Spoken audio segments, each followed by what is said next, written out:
then 8 of our board members are here. So I will call the May 18, 2021 meeting of the Woodbridge Board of Education to order at 7:00 p.m. with a reminder to all those watching and participating to kindly mute your microphones at this time to avoid background noise and while our students lead us in the Pledge of Allegiance. Thank you very much. Dr. Budd.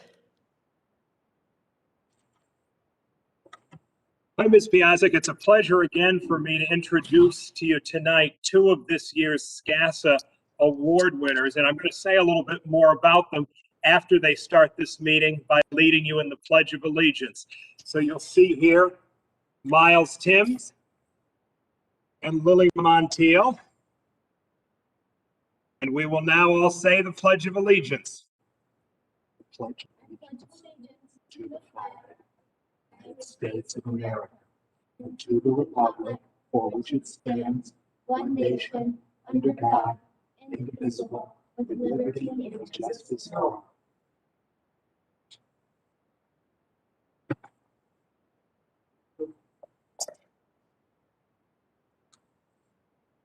Thank you. Dr. Budd, I think you might have a few words to say about our award recipients this evening, Lilly and Miles. I do, as you know, public and board members, each year, each local superintendent is able to honor a small number of 6th grade students who have gone above and beyond in 3 categories. First, community service and service to others. Second, academic prowess. And third, leadership to the school community. And this year, over 3 dozen nominations of Beecher 6th graders were received. Selection committee faced a significant challenge, but as you'll continue to hear tonight, these particular 6th graders rose to the top. So I'd like to tell you first a little bit about Lilly Montiel in her own words. Lilly resides in a beautiful home along with her little brother, mom, dad, and dog, and has achieved many things in the past few years.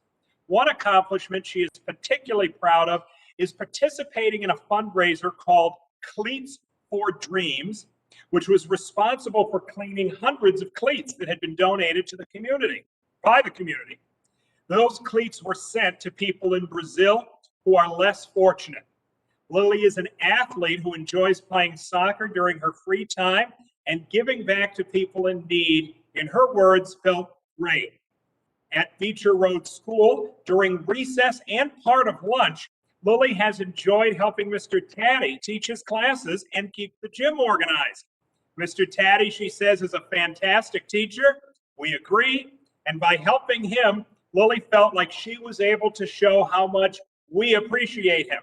Overall, Lilly is honored that she has been chosen for this year's award and can't wait to accomplish more. Would you please join me, everyone, in congratulating Lilly for being one of this year's recipients of the SCASA Award, and also in recognizing her parents, Eddie and Nadia Montiel. And Lilly has asked to say a few words tonight. Good evening, everyone. I am very honored to have received this award. I would like to say thank you to my family, teachers, and friends for encouraging me throughout the years. I hope to continue to be a role model for all kids my age and younger. Thank you and have a nice evening. Excellent. And now, everyone, I'd like to tell you a little bit about Miles Timms, also in his own words. Some of Miles' favorite things to do are exploring nature, visiting aquariums, natural science, museums, making arts and crafts, playing in the snow, collecting shells on the beach, indoor rock climbing, swimming, dancing, karaoke, and my personal favorite, fighting crime while pretending to be a Ninja Turtle. One of Miles' most noticeable attributes, and I can tell you it's true even under his mask here, is his infectious smile, which comes in handy when he brightens everyone's day by giving them a helping hand. Miles is a model leader in the Beecher Road School community, embodying the values of kindness and respect. His charisma, positivity, and smile are infectious, and his positive attitude and enthusiasm carry over into his academics. He appreciates every learning opportunity and success, and no accomplishment is too small for his "I did it" dance to appear. Miles frequently shares the spotlight with his peers and congratulates them on good performances. His dedication to learning has allowed Miles to master his learning objectives and complete independent work with confidence. And his dream is to someday be an actor. Please join me, everyone, in congratulating Miles for being another of this year's recipients of the SCASA Award, and in recognizing his parents, Mr. Falandis and Dr. Michelle Irving Timms. Very good.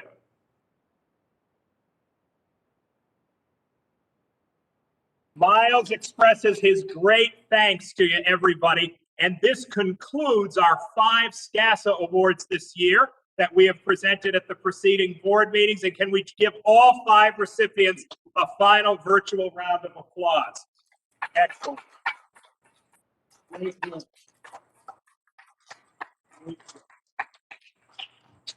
Thank you very much, Ms. Piazzik. And I think we just need a slight recess and I'll get to my other location. Thank you, Dr. Budd. And thank you, Lily and Miles as well. I have to tell the public how heartwarming it was for me as the board chair to share the past 3 board meetings with these wonderful students from Beecher Road School. They are just such a credit to our community, the school community and our community as a whole. And I see wonderful things in their future, and we should all be so proud of them. So I think that this recognizing the SCASA students as we do is just the beginning of many successes for these students in the future. So it's been a delight for me. So Dr. Budd, I hear him running into his office as we speak, and here he is. And we will now move on in the agenda to 1.4 correspondence. Ms. Genovese, do we have any board correspondence this evening? No correspondence for the full board. Thank you very much. 1.5 on the agenda is public comment. If you have a public comment to make, could you please raise your hand in the participants list, and we will call on you.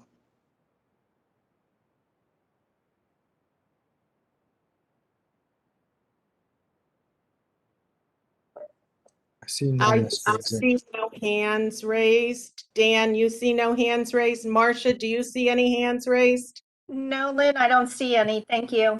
And I will not read the public comment statement. We'll move on to number 2, consent agenda. Is there anything that the board wishes to extract from tonight's consent agenda?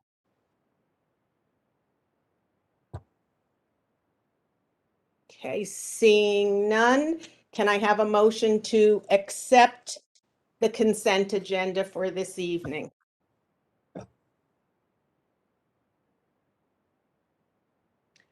Jeff Townsend moves to approval of the consent agenda as presented. Do I have a second? Joyce Shavers. Thank you.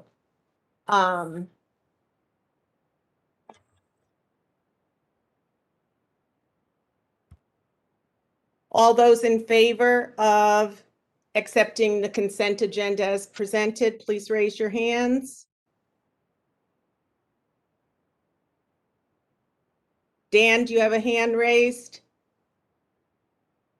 I was just checking to make sure I understood everything that was on it. Yes. Thank you. That's unanimous, Marcia. Thank you. Reports, PTO. Joy, I see your smiling face. Good evening. Joyce, Joy, I think you're on mute.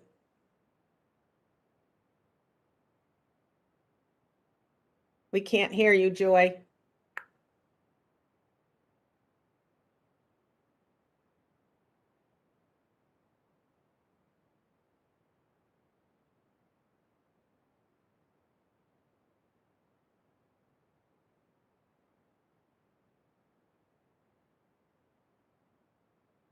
Maybe try unplugging it if it's attached to your car.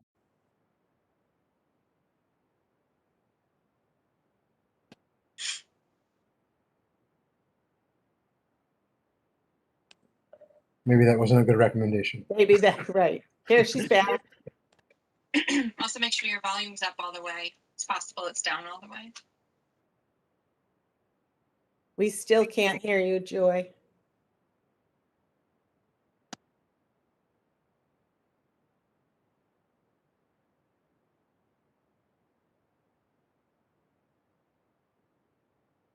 You're unmuted in the WebEx. We should be able to hear you. Nope. I did unmute her as well. Thank you, Marcia. With a phone, you can also be muted through your phone. So it's kind of like there's two ways you can mute. So.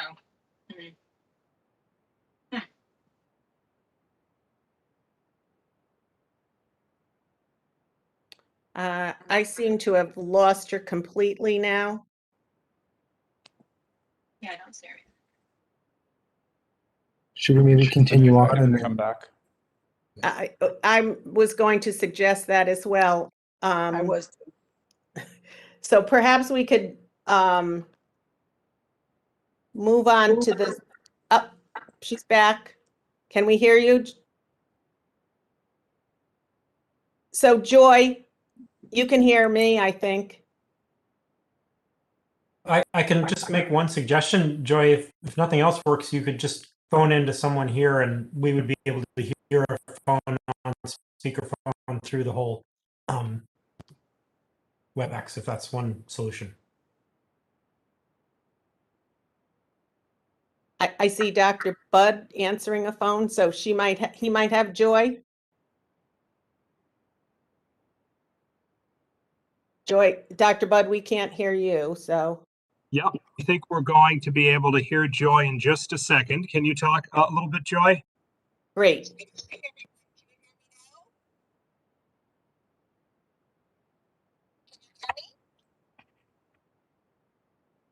Louder, Joy.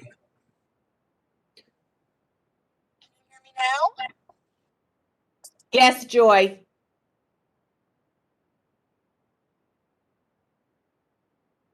may I make a recommendation that Dr. Bud offline give her the access phone number to call in and the pertinent information, and she calls in, and once she's called in, then she gives her report.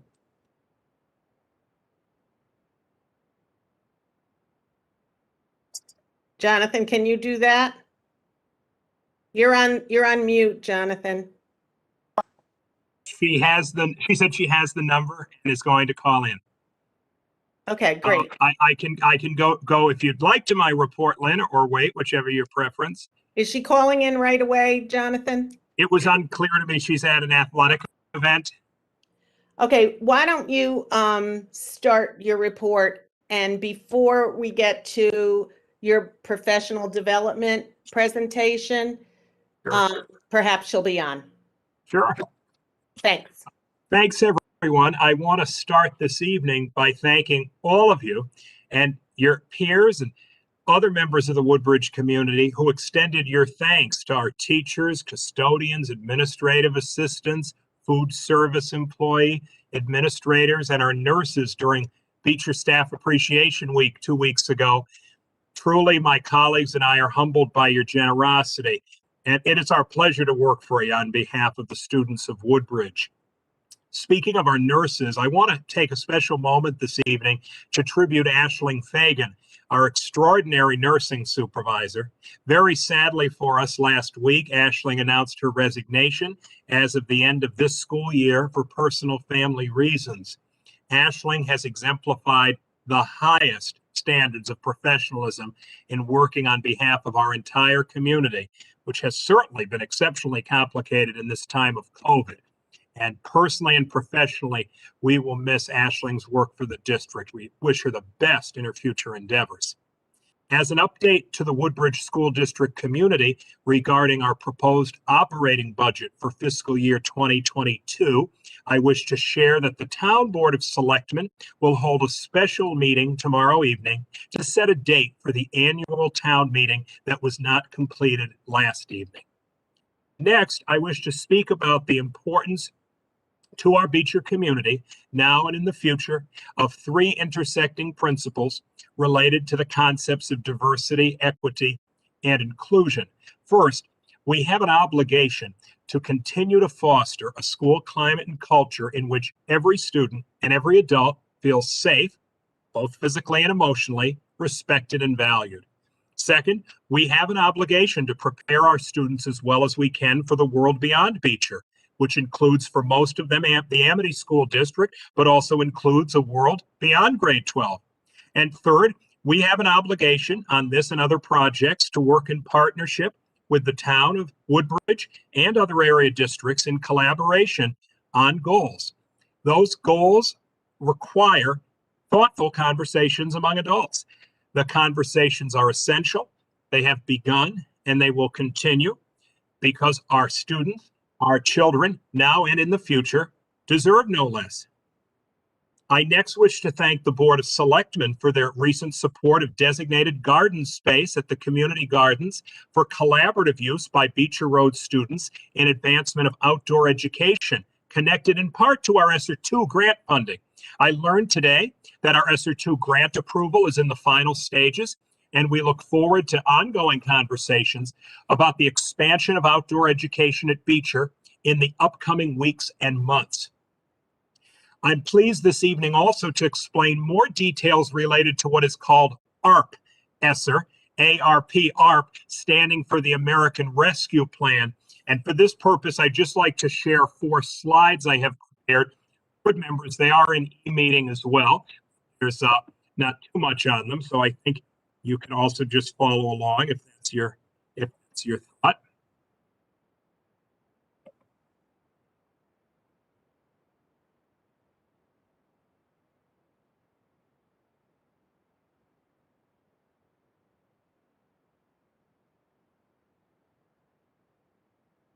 So Woodbridge School District has been awarded nearly $462,000 from the federal government in ARP ESSER. And based on rules of the state of Connecticut, 20% or slightly over 92,000 must be allocated to learning recovery, which is an extension of the work we're doing this summer on learning recovery that's tied to ESSER 2. But the remaining 80% is designed to be focused on transforming students. And there are 5 key areas. And as you're going to see on an upcoming slide, this community and the board is going to work together to determine how best to use nearly $460,000 or 80% of it toward any or all of these 5 areas. Without having that conversation right now, I will just say that I think these are very, very exciting areas, and the funding will allow us to do things that would not otherwise be possible. For financial purposes, I should say that all funding from this must be obligated by the end of September 2024. Now, there are 3 required components that are important to know. First of all, under your Superintendent Gilbert, the board developed a return to instruction plan this year, a reopening plan, if you will, for the 2020-21 school year. And our obligation now is to return to those documents and to develop that plan for what's called, in the capital letters, or because it's the official term, a safe return to in-person instruction and continuity of services plan. Continuity of services essentially meaning that we want to have a strong transition from this school year to next school year, both for students who have been in person this year and for those who haven't. So I will be reconvening the reopening committee that was established by Superintendent Gilbert last summer. We will review the new guidance on health and safety strategies, and we will also review policies that have been identified by the State Department as required to be implemented, and potentially there would need to be first policy committee discussion and then Board of Ed action on those. Our deadline for this is the middle of June. And after that point, this plan, which must be published and publicly available, will be required to be updated every 6 months through the beginning of the 23-24 school year. Our completion of everything I just described is the first component to even trigger moving into the ARP ESSER funding. Second, I will lead the district in engaging stakeholder conversations on uses of the ARP ESSER funding. And so we go back to those 5 categories I talked about before, or I mentioned before. And at minimum, we will have forums for parents and guardians, school staff, students, as well as town leaders, and ultimately board members as well. But stakeholder conversations is not just a state of Connecticut requirement, it's actually a best practice. And we will work to complete those conversations to share with the board ultimately by mid-July, so that by mid-August, I can meet the grant application deadline to submit our plan for the $460,000 that we are due and that our students deserve and will strongly benefit from. We'll stop sharing this so I can complete just a couple of other parts of my report.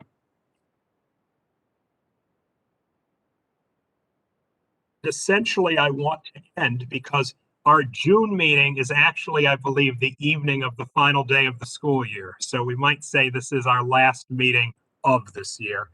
And I want to say, as we move into the final weeks of this school year, we anticipate a 2021-22 filled with excitement and hope and different in many ways from this past school year. And I encourage Beecher families to be on the lookout for communication from Principal Sherman and me related to next school year. And that includes, but is not limited to, forums we will be hosting with parents and guardians of Beecher students who have been fully remote learners this year.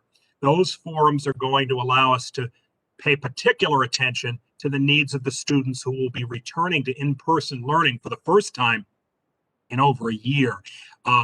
Wonderful tradition of excellence at Beecher Road School is a phrase I believe I've used in every superintendent's report for the past 5 months. And I will say again that that rich tradition of excellence will continue to flourish and grow upon its strong foundation as we turn from one school year to the next. So thank you very much, Lynn, and I'll stop there because perhaps Joy's with us now. Thank you, Jonathan. Before I find out, it seems we don't, I've asked Marcia, she said we don't have any new call-in people yet, but before we get to Joy, which I'll check in a moment, I want to ask if there's any board member that has any questions about what Dr. Budd has presented thus far. I have a question. Go ahead, Dan. So he mentioned that he was going to reconvene the committee that worked with prior Superintendent Gilbert and revisit the documents for reentering school. And I know that initially there was some concern about who was on that committee and how that was formed. And so I'm wondering if he has a process in which that he is going to outline the members of that committee. And is it just the same people who were there last time? Is there a new selection process? If let's say some of those members are no longer available because they've retired. I know that we've had some retirements and things like that. So there's many possibilities that could have happened.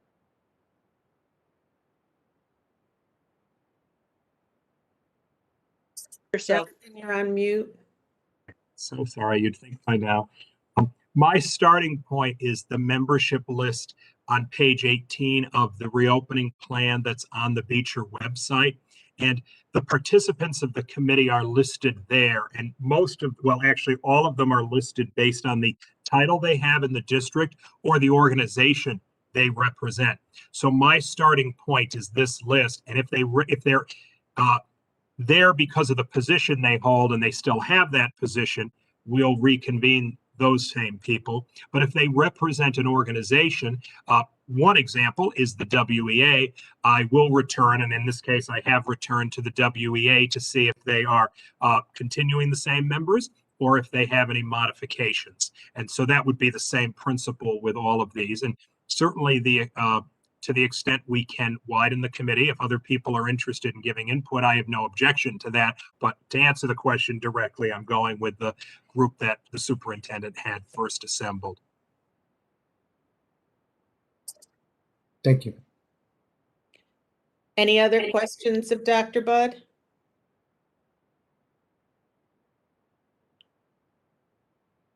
Seeing none, I'll find out if Joy, have you rejoined us? Yes. Oh, well, I'm not Joy, but Joy has texted me to say she is on the call, but believes she needs to be unmuted. Okay. Marcia, can you take care of that for us? I do not see her listed. And the call-in, She's not going to be listed. She's showing gonna a be, new, I'm not showing a new call-in either, Dan. maybe try unmuting call-in user 3 or 4 just to see. Call-in 3 and 4 were both on from the beginning.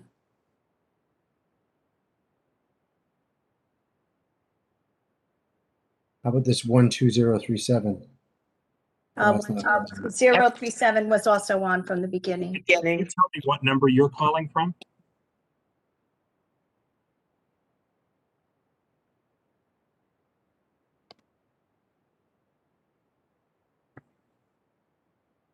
The last numbers are 7780, Marcia.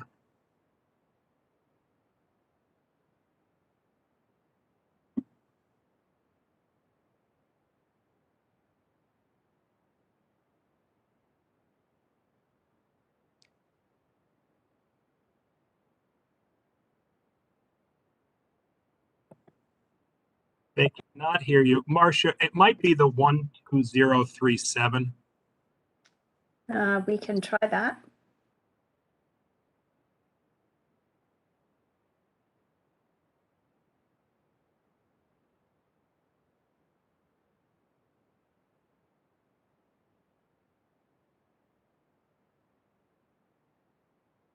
Can you hear me, everyone? Yes, yes, yes.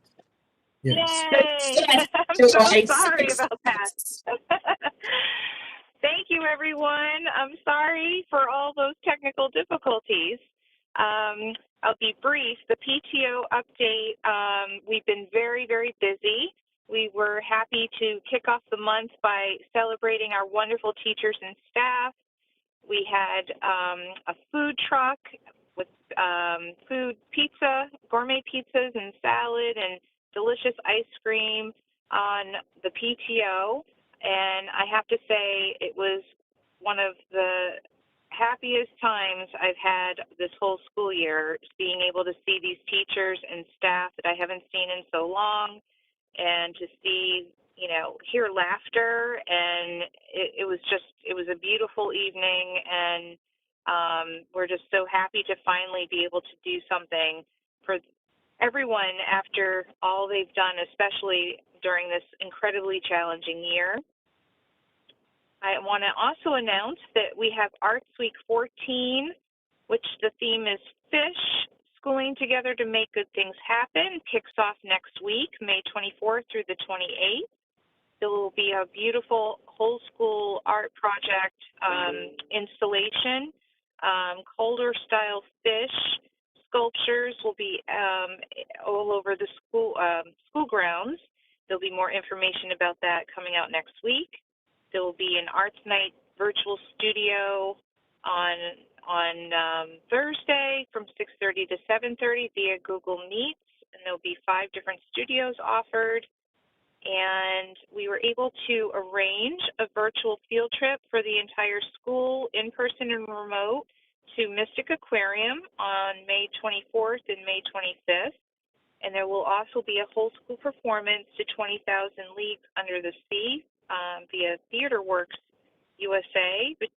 It's live streaming, and the teachers will be able to choose what works best for them, and they can do it anytime during Arts Week between May 24th and May 28th. And there'll be all kinds of things going out about the different days and what to wear and special things you can do with your families to celebrate Arts Week.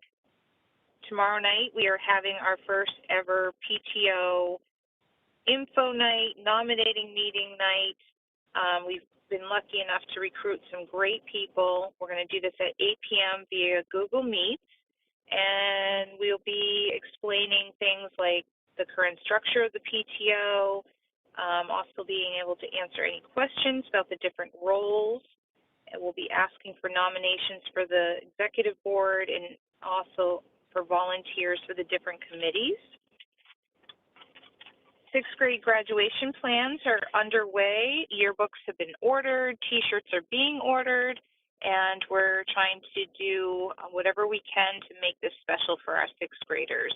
There'll be more information on that soon.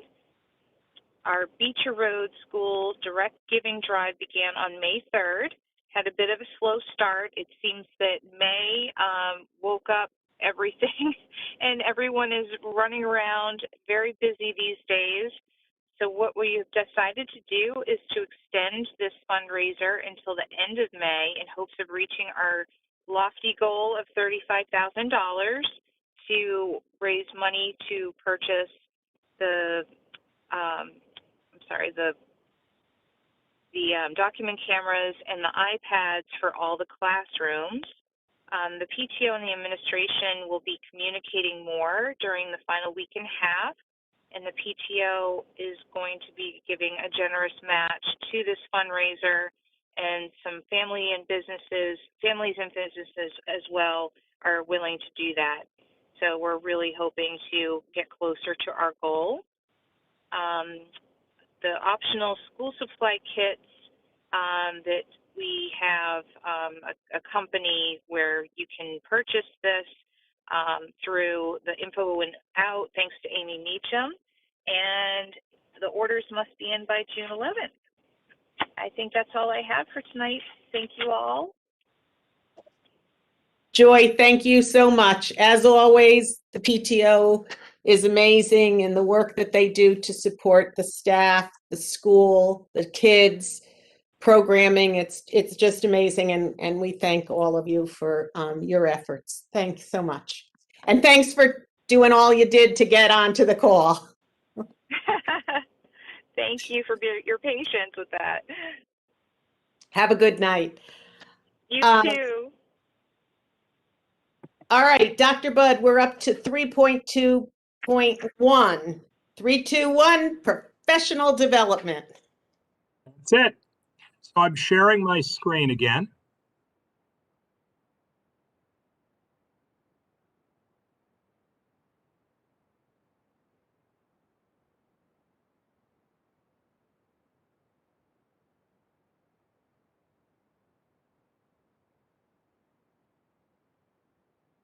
Oh, can you see it? You're on my screen.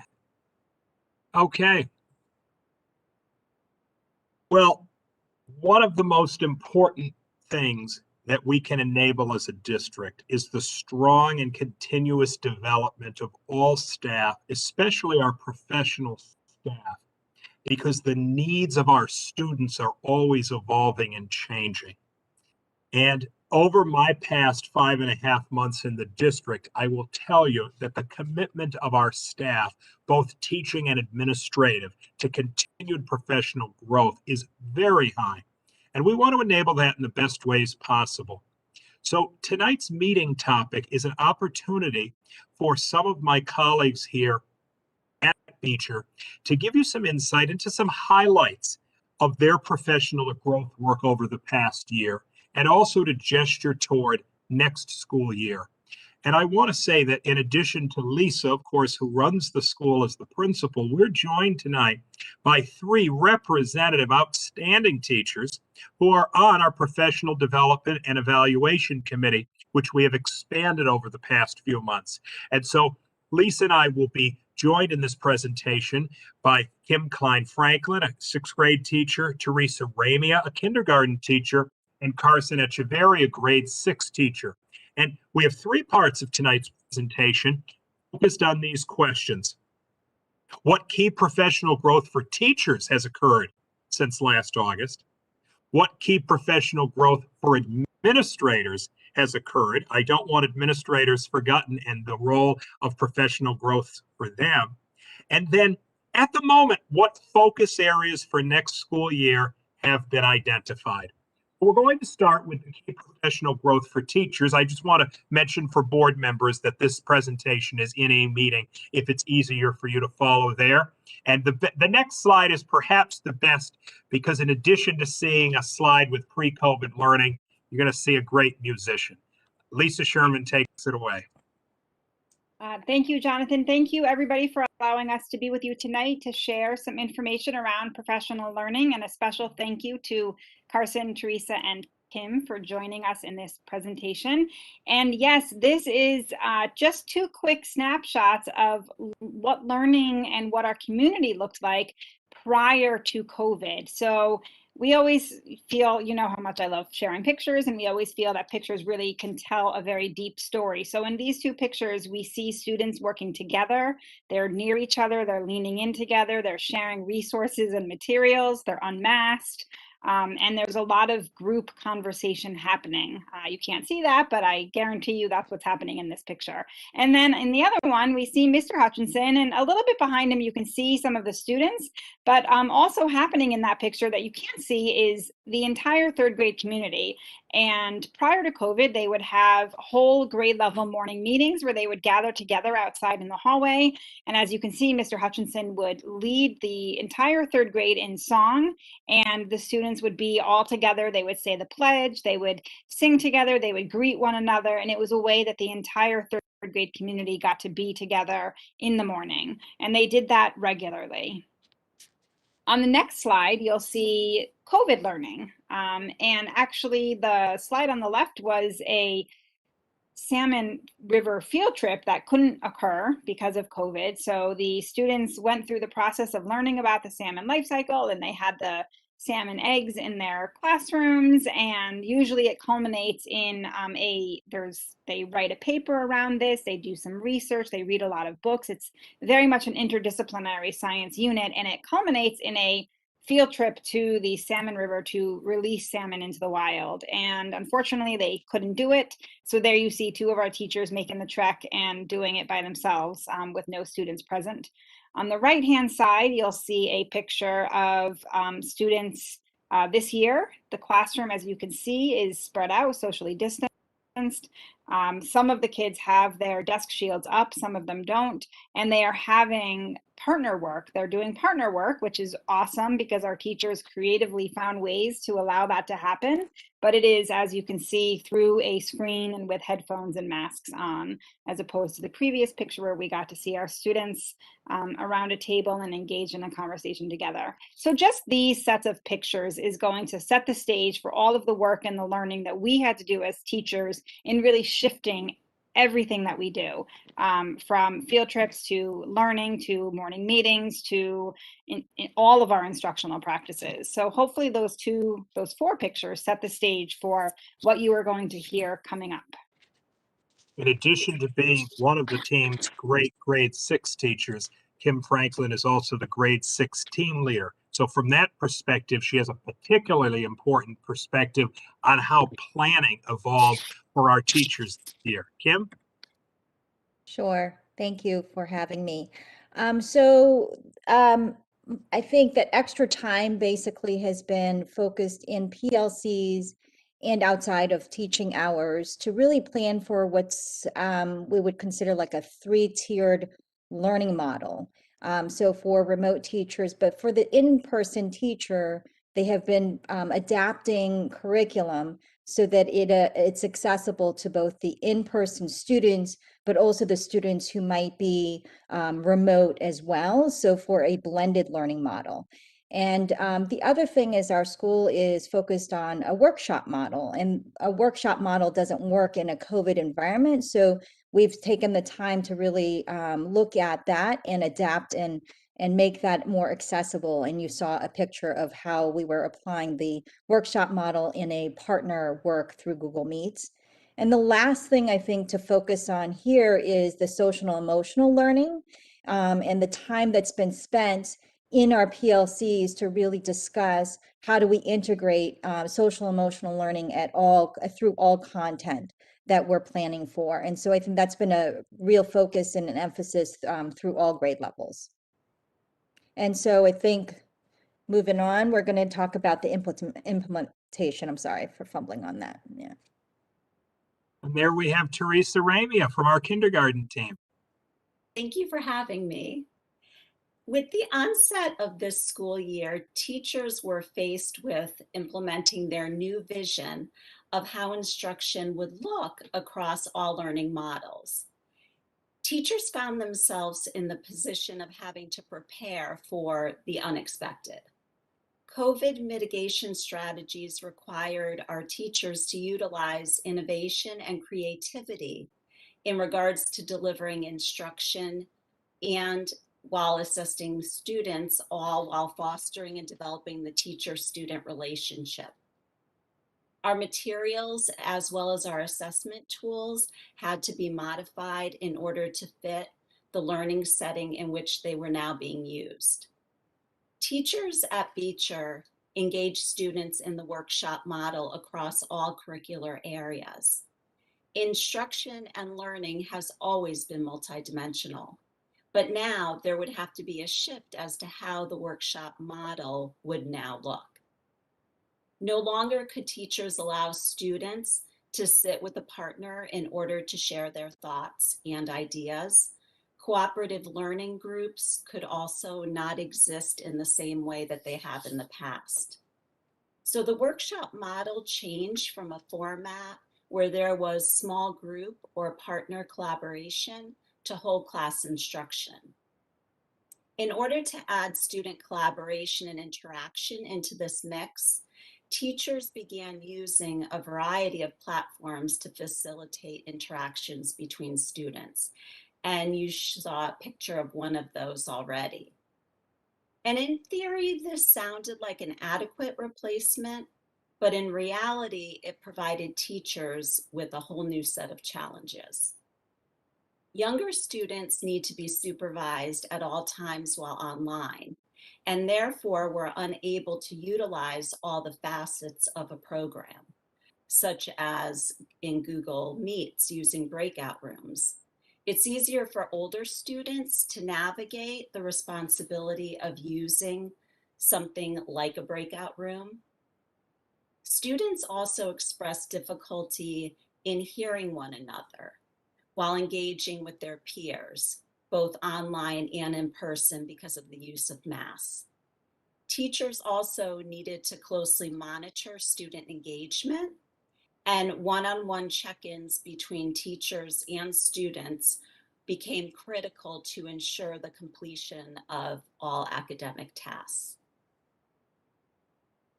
Thanks, Teresa. And while technology is not the only thing by any means our teachers have focused on this year, it's a key aspect of teaching and learning this year. And from that perspective, getting data from a teacher survey in March was essential.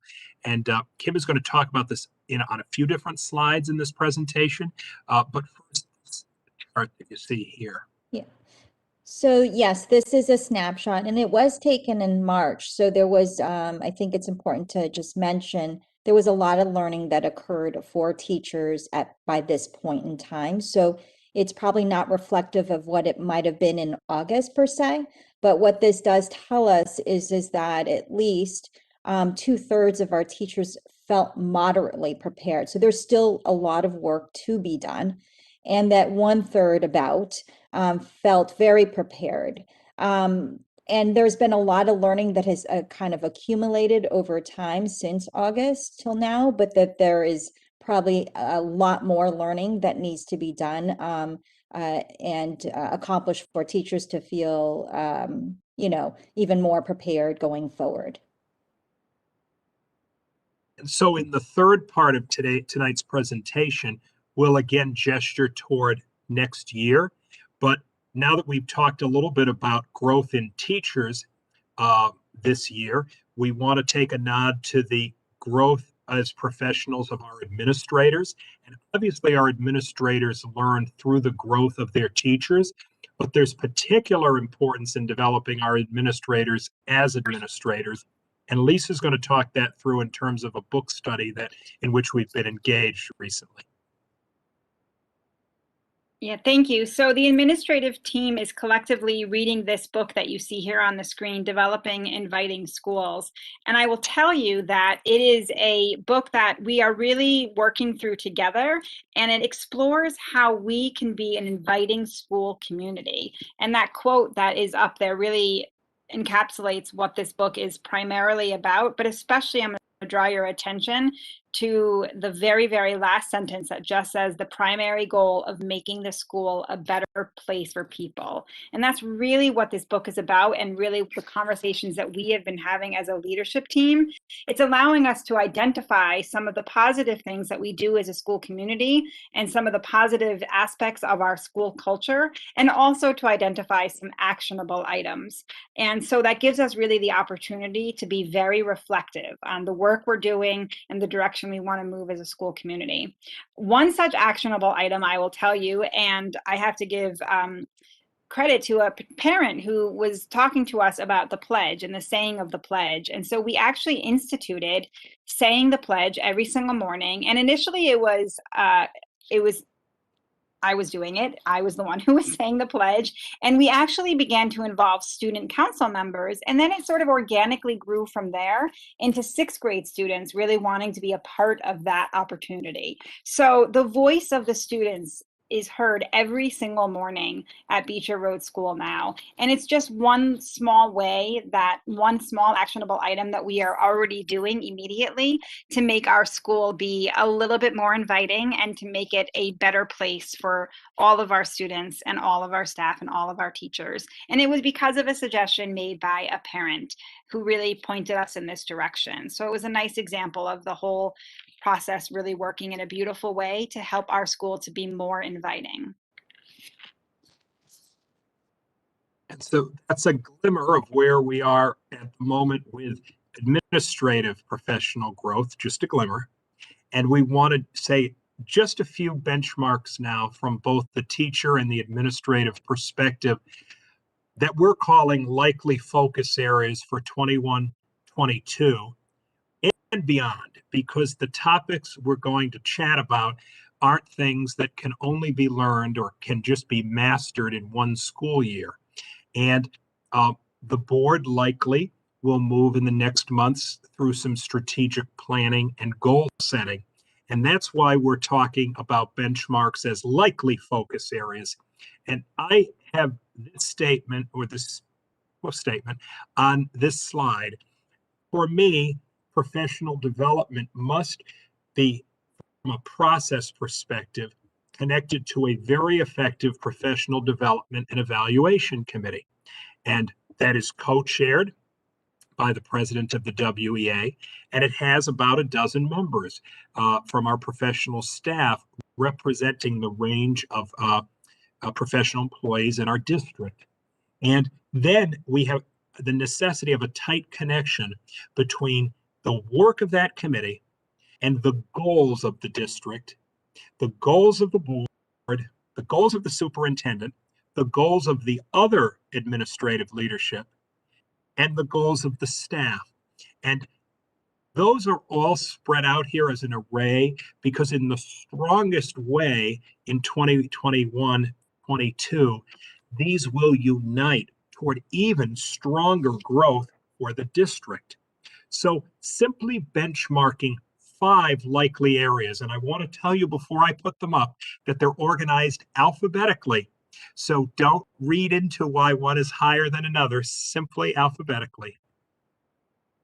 Very likely, the importance of continuing to grow in high quality teaching and learning practice, including the integration of technology, should be high on the district's list moving forward.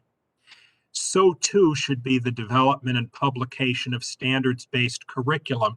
And I've spoken about this at the curriculum committee, and it's on the agenda for Thursday afternoon this week, beginning with literacy. Next, differentiating instruction, which is about the whole range of students from those most struggling to those who can be accelerated. And frankly, if you read quickly that slide I have in the 5 ARP-ESSER areas, this area of thinking about really different ways that structure can be used to help all different kinds of students, this connects. Diversity, equity, and inclusion efforts, which itself is very multifaceted and demands a multi-year approach. But here is just represented in one bullet. And then finally, and we'll speak about this on a later agenda item as well, the necessity of continuing to promote the most positive school culture, climate, and community for every adult and every student. And that builds on where we have worked on in the past with responsive classroom practices. Likely it integrates work on restorative classroom practices. And again, there's a different agenda item on this tonight with a potential ad hoc committee being continued. And so the objective tonight is not to have a thorough presentation of these 5, but simply to benchmark. They would be very important in my professional judgment, movement areas for the district going forward. And to explore the technology piece alone, we just have a couple of teaser slides for you. And we're going to turn to Carson Echeverry, one of the mainstay excellent teachers of grade 6. And we've surveyed the technology interests of our teachers as well. That's what Carson's going to talk a little bit about. Thank you for having me. Prior to COVID, teachers were already busy using different platforms such as Google Classroom or Class Dojo. But certainly as COVID hit, teachers became fully immersed in technology, therefore developing a better understanding of those platforms that have been used beforehand. It is varied that grades K through 1 only use Class Dojo, and then grade 2 also, second grade does use Class Dojo, but it also uses Google Classroom, as well as grades 3 through 6 have everything Google related. As the year progressed, teachers kind of developed more interests in other platforms, as mentioned below, and through various PLCs, teachers became teachers to teachers, where different people had interest in the platforms and modeled how to use these different platforms, whether we were sharing ideas. Some grade levels decided to have more of a focus where they might have taken a subject area and used those platforms and applied it to those subject areas. But that March 25th PD day, we had a little bit of a sprinkling, I guess, of these different platforms to kind of try out. So many teachers are interested in just having some more time to explore more or less the new digital tools that have been presented to them. And then on the next slide, on the next slide is the technology integration professional learning goals. And this comes from the slide that Kim talked about originally with the graph on it, that teachers on that staff development day were surveyed and had to rank priority-wise what was most important versus least important. And even though being in the K1 and the tools they use may be different than the intermediate grades, it was interesting that the top 2 most important was the same for whether it was a kindergarten teacher versus, say, a 6th grade teacher.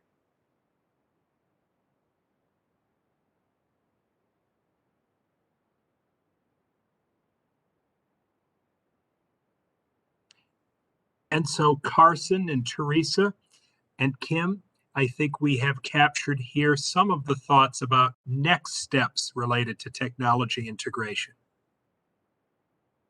Teaching during COVID has really pushed teachers to look critically at how technology can support both teachers and students. So moving forward, we actually came up with some considerations that we need to really look at, because the needs of early learners are very different from the needs of older students. And professional development that's provided for teachers should be based on this and reflect it. Younger students, such as those in kindergarten and grade 1, require frequent and numerous opportunities for hands-on concrete learning. And the skills provided through these opportunities are critical to establish the foundation on which all of their future academic and social success will be built. So we need to think about the fact that there's no replacement for these types of social interactions, and also that children need to learn critical skills such as turn taking, sharing, and even coming up with a plan for their learning. This type of face-to-face hands-on interaction is so critical, and technology should not replace it, but it should be used to enhance their learning in those particular areas. We also need to think about the use of technology outside of the classroom setting, because students at home might not have a device that they can use. There might be multiple children in the household, and not everyone will have their own device. Also, parents may need to support their children as they navigate these digital platforms, and they might need to be educated on them. Teachers also need time to best integrate technology in order to support all students' needs. This would also include time to collaborate together as a PLC, as well as time to collaborate with other school support staff. We realize that we really need to focus on deepening our understanding of the current platforms that we have available to us. And this should be done while realizing that a one-size-fits-all model is not the best approach.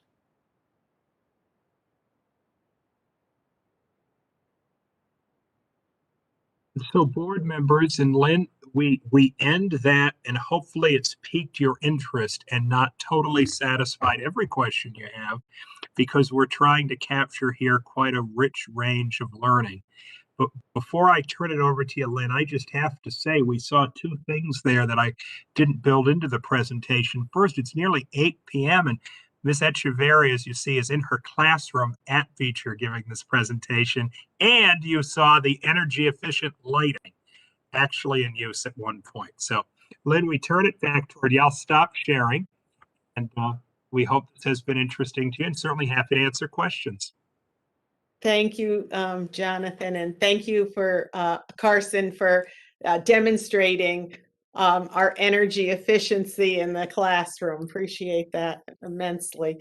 I just want to first start, before I call on the board for comments and questions, to thank you, Jonathan, along with Lisa and Kim and Carson and Teresa, for a really substantial and informative presentation on professional development, and especially the focus on that technology piece, which has been something that we as a board have talked about all this year.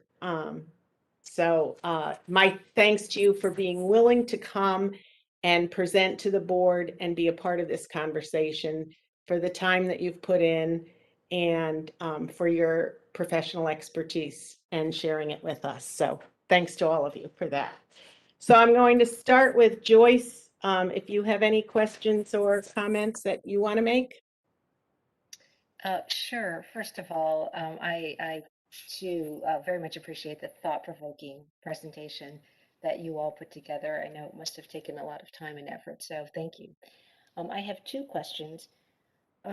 I feel as though the areas that have been identified as possible areas for next year to focus on, they seem very reasonable and good areas to focus on. I was just curious how these were developed, in terms of process. And then the second question I have is with respect to differentiation of professional development. Just like differentiation for our students is challenging, I would imagine the same would be, but very important, would be for the teacher. So I was wondering if you could speak a little bit more about that. Sure. On the first point, those 5 goals, those 5 focus areas were ones where we received solicited teacher feedback shortly after my arrival in January, February, and received, and this ties to the differentiation point, received different feedback as far as teachers' um, perceived need to learn more in that particular area.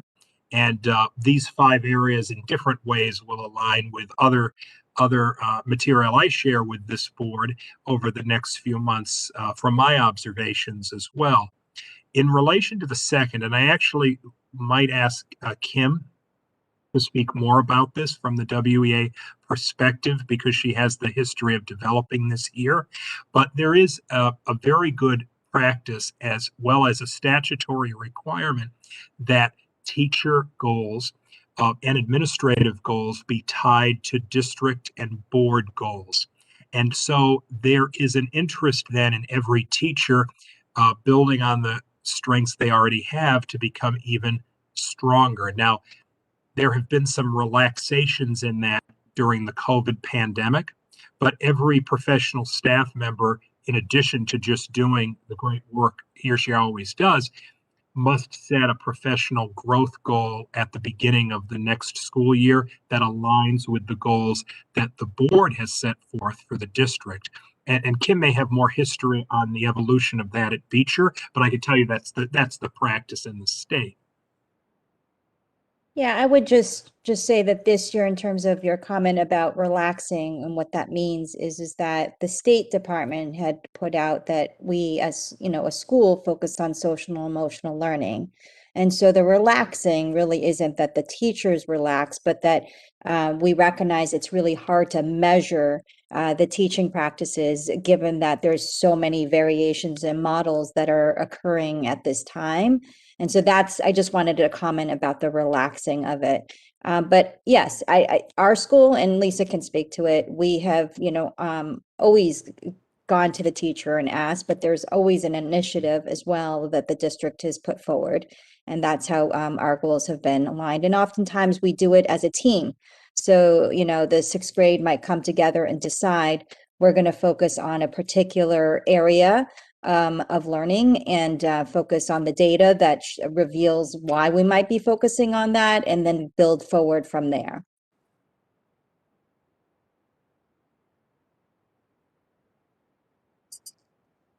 Thank you, Kim. Thank you, Jonathan. Laura, do you have any questions or comments this evening?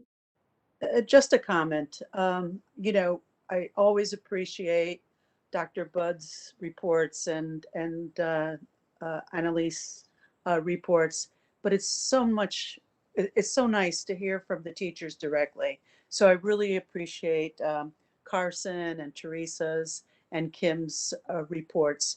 And it's like, it really puts the icing on the cake of where we're going and where we're coming from and where we're moving towards. So thank you very much, everyone. Thank you, Laura, for noting that. Ditto from my perspective. Megan, questions or comments this evening? Sorry, my unmute is a little slow.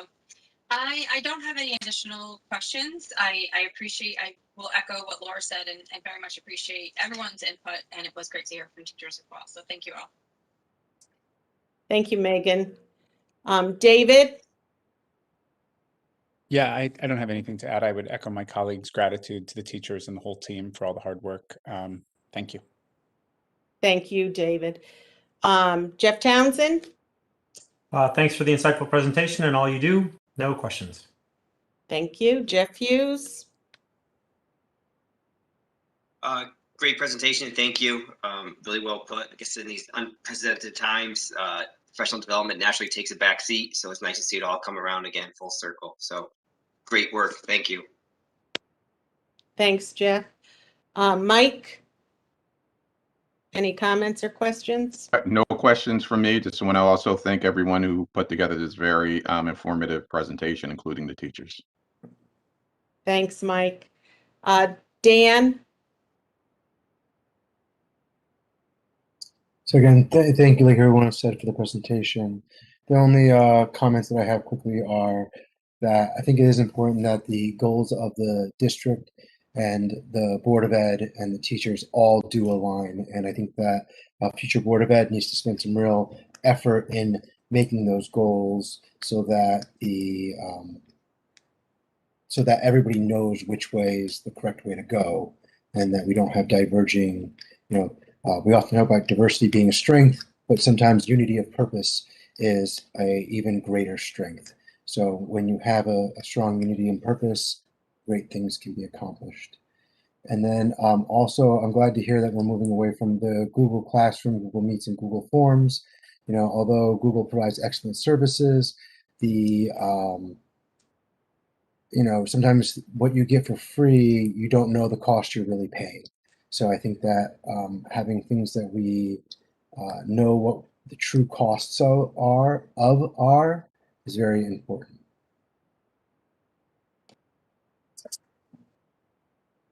Thank you, Dan.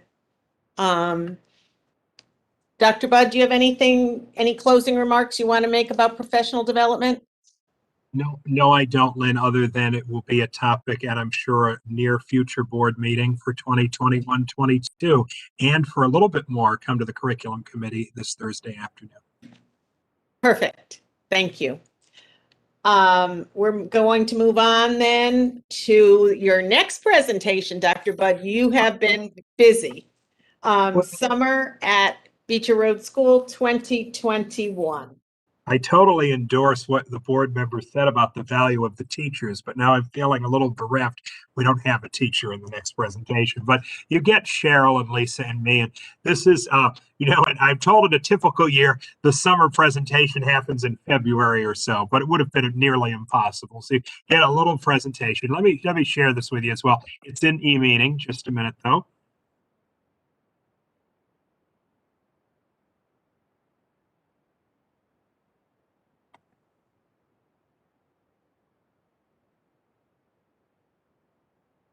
This summer at Beecher Road School, we will have 3 student programs as well as curriculum development. And Cheryl will speak about the extended school year program, Lisa about the learning recovery program, and I will speak about summer enrichment and curriculum development. Cheryl. Thank you for letting me speak this evening. For the extended school year program, also known as ESY, this is for students who have individual education plans, and there's certain criteria that students need to meet to be eligible for this. And it will be happening July 5th through 29th, Mondays through Thursdays. And it depends on student needs. So a student may come for 1 hour per day, they may come for 2 hours per week, and other students might have from 9 to 12. It's really the individual education plan is discussed at a planning and placement team meeting about all based on student need. And we have approximately 11 special education teachers who will be working, about 15 teacher assistants, and then additional staff such as occupational therapy, physical therapy, and speech and language. So all the funding for this does come from our budget, and we also received a stipend or a grant that will be coming in, and what the purpose of that is to allow us to have smaller numbers of students in each group, which will really allow us to meet the needs of the students. And then we'll obviously have the teaching assistants, and all of the supplies are all covered by the budget as well. So looking forward to it. And it's going to be in person, but if a family still needs to have remote, then of course they'd be able to do that as well.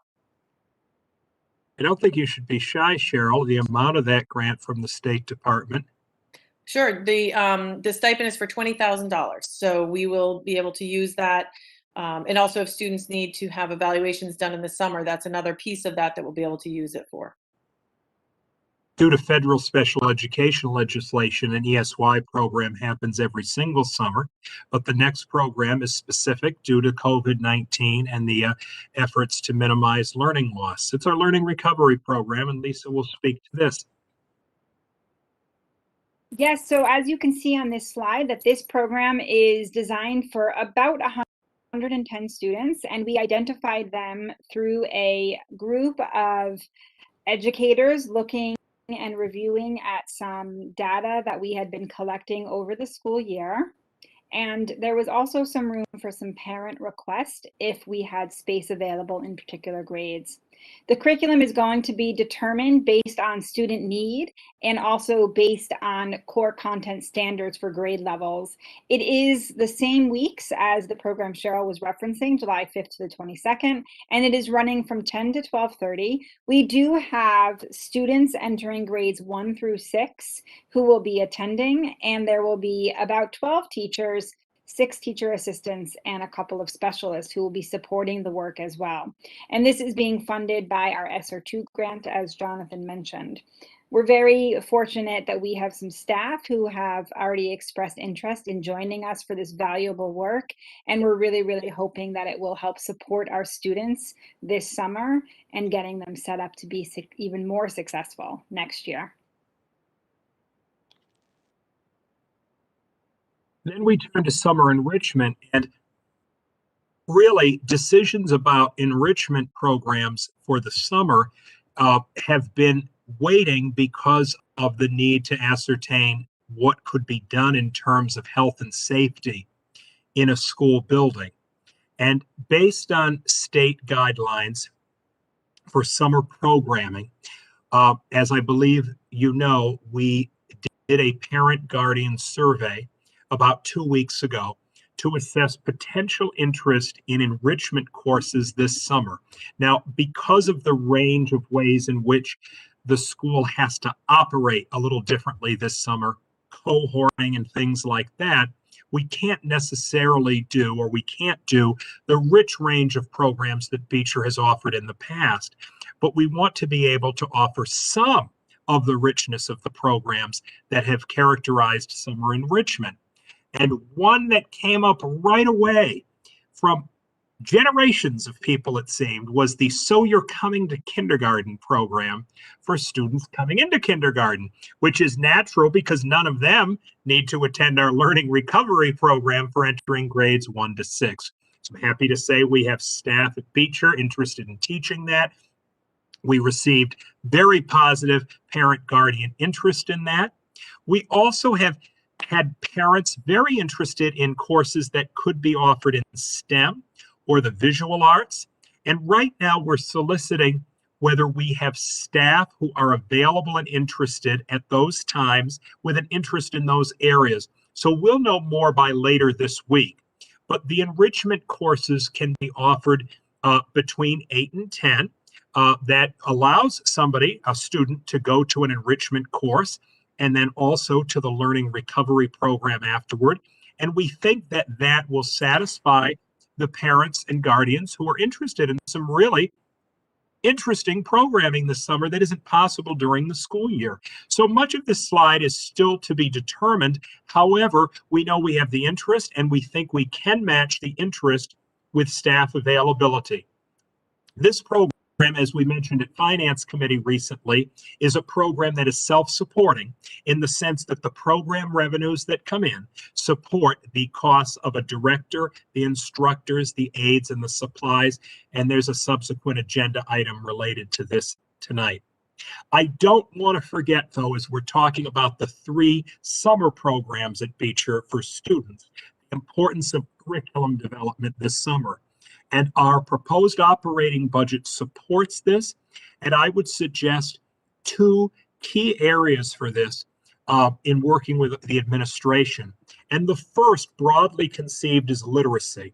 And we often think of literacy as connected to reading and writing, which is fine, but it also embraces the social studies, a very vital area for students' understanding of who they are in relation to others. In this work will be an attention to the best practices of those areas, but also issues of inclusion and culturally responsive pedagogy, for example, in the texts that are included in curriculum, and then attention to how technology is integrated to support instruction. I will be speaking more about this Thursday afternoon at Curriculum Committee, but the point is there will be outgrowths of this work this summer then shared with the Curriculum Committee, with the full board, etc., and ultimately with the public, so that we're documenting and being clear and transparent on what are the agreed philosophies, standards, texts, etc., being taught. And then secondly, and This also connects with something later on the agenda tonight, a grade 6 pre-algebra focus, which is a narrower focus for a couple of staff members, but a very important one, a new course for Beecher aligned to new standards for us, and also how we best support our 6th graders in that course, because we've declared that we want an appropriate and inclusive philosophy to support the students who are going to be in grade 6 pre-algebra. So we intend to be busy at Beecher this summer, both working with students and working as staff. So Lynn, that's the end of this presentation, and we're certainly happy to answer any questions on this one too. Thank you, Jonathan, and Carol, for that. Sounds like some really great things are in the works for this summer. My one comment is on curriculum development. I'm delighted after 6 years of being on the board and also having been the curriculum committee chair. I've been talking about social studies for all that time, and I'm thrilled to see it included. So I thank you personally for that, Jonathan. And now we'll move on to other board members who might have questions or comments that they want to ask about summer at Beecher 2021. Joyce, I'll start with you. Thanks, Lynn. Thank you for the presentation. And thank you, Cheryl, for that $20,000 grant that we just learned of. That's wonderful news. Just a couple of questions. So for the extended school year and the Learning Recovery Program, is there still a plan to work with Bethany, to partner with Bethany in providing these services? And how do you kind of envision that would work? The second question is, I know we're getting a little greedy, but it's wonderful that you have summer enrichment programming that's going to be available, limited, but it's available. I do know that some parents are interested in having a bit more to the day so that it will match more of the parent workday. So yes, there's enrichment, but there's also, quite honestly, some childcare as well. So those are some questions that are coming from the community. And then the third question I had is with the Learning Recovery Program. How will it work exactly? Are the students going to be grouped by grade level? Is there a certain ratio of students to teacher?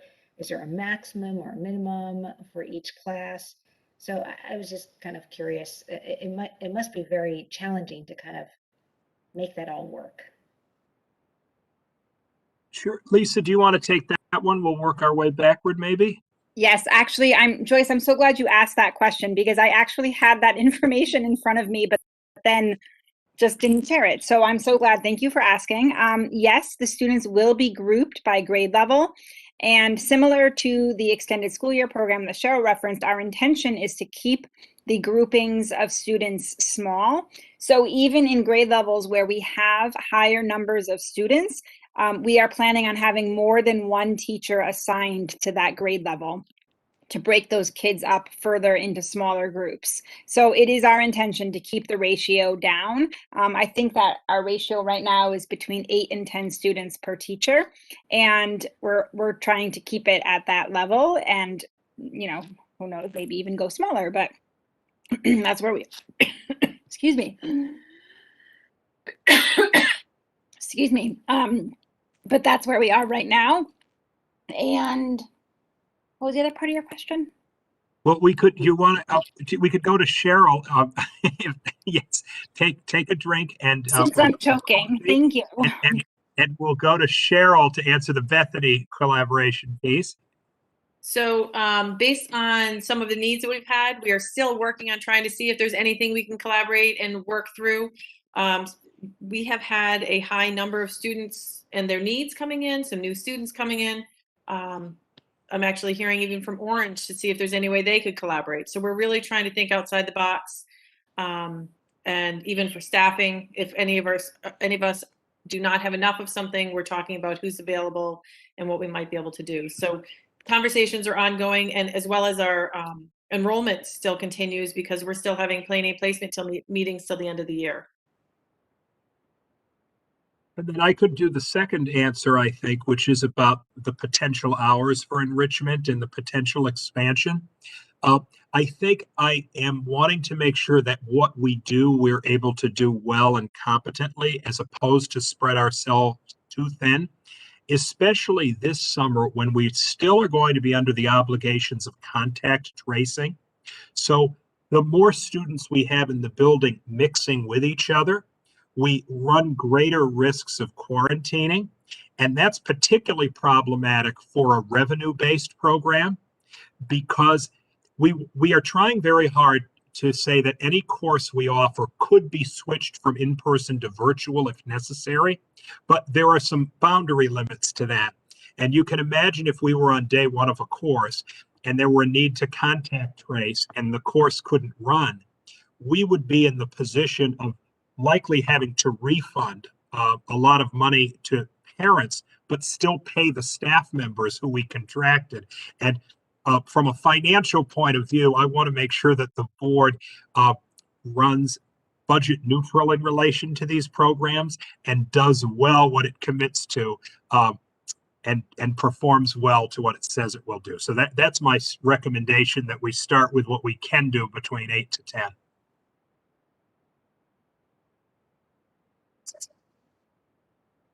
Thank you. Did you have anything you wanted to add, Lisa, now that you've stopped choking? Now that I'm done choking, I think that I added everything that I wanted to add. I was just going to mention that, and it was in the slide, but that we will have a couple of teachers who will be specialist support, who will be supporting the teachers working with the students. So there will be that additional layer of support for both the teachers and the students. Thank you, Lisa. Sorry, I was choking. Take another sip of water and catch your breath. Laura, any questions or comments? Yes, please. Regarding, you selected the STEM and then some arts, visual arts, I think it was. And what made you select, why did you select STEM versus STEAM? Because the STEAM includes the arts. So, so I was just curious about that. And then how about including to give more time, give more, make the program a little longer, thoughtful play for the students where they can play, and also giving them options. And again, I understand where you're coming from. We don't want to be in the red because of COVID or the tracing or whatnot. So if you could just respond to that, I'd appreciate it. Sure. A very valid point on STEM versus STEAM, and I think that integration could work very well. I would say that those are there because they had the highest interest on the parent survey, but certainly the staff who are starting to respond to the interest we have are pretty multidisciplinary. So I think you'll see some integrated approaches. I will say that, and we're not the only district experiencing this, it's been a long year and a half for public school teachers.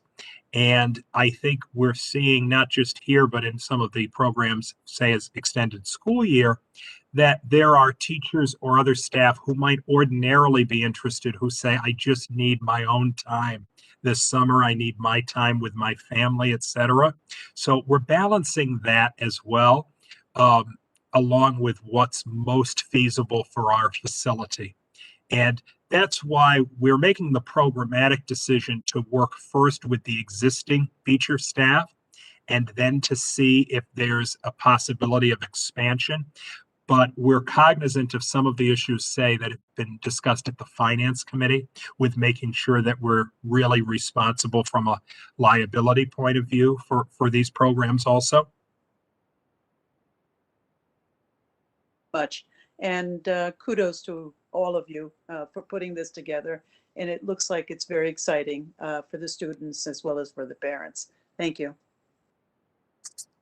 Thank you, Laura. Megan? I actually don't have any questions. Was a great presentation, despite the fact that no teachers were involved. But I'm just playing on your comment on what you said before, Jonathan. A teacher at heart. Yes, you guys are great, and we appreciate. It's not just the presentation. I know there's a lot of work that goes behind the scenes. This is just the tip of the iceberg. And I think I really appreciate the continuity into the summer, especially for those kids who really need it, and the opportunity for kids who you know, the ones that weren't necessarily offered it, but you guys opened it up to those whose parents thought that they could use it as well. So we really appreciate that. And I appreciate at the bottom of each talking about where the funding came from, because that's always a question on our minds and stuff. So great. Thank you very much. Thank you, Megan. David? Yeah, nothing to add. Just again, thanks to the team for the thoughtful document. I look forward to talking on Thursday more about the curriculum planning. Thank you, David. Jeff Townsend? Thanks again for the thoughtful presentation. Maybe it's more of a comment than a question. I just want to reiterate the point that for many who may need this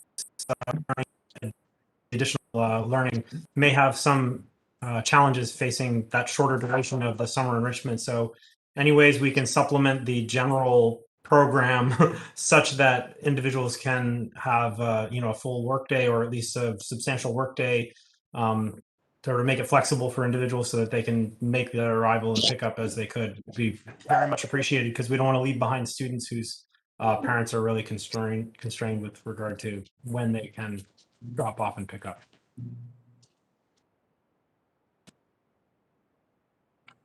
Thanks, Jeff, for that comment. Jeff Hughes? Thank you for the great presentation. This is all good, headed in the right direction. I'm glad to see the conversation opened up with our peers in other towns. Even if it goes nowhere, it's a great networking opportunity and something to look forward to in the future. Thank you, Jeff. Mike? Yeah, thanks again for the great presentation. Very informative. I just had one question. It had to do with the learning recovery program, and I think during the curriculum committee was mentioned that there would be an estimate of 111 students, and or 147. And today you mentioned 111, or do I have that backwards?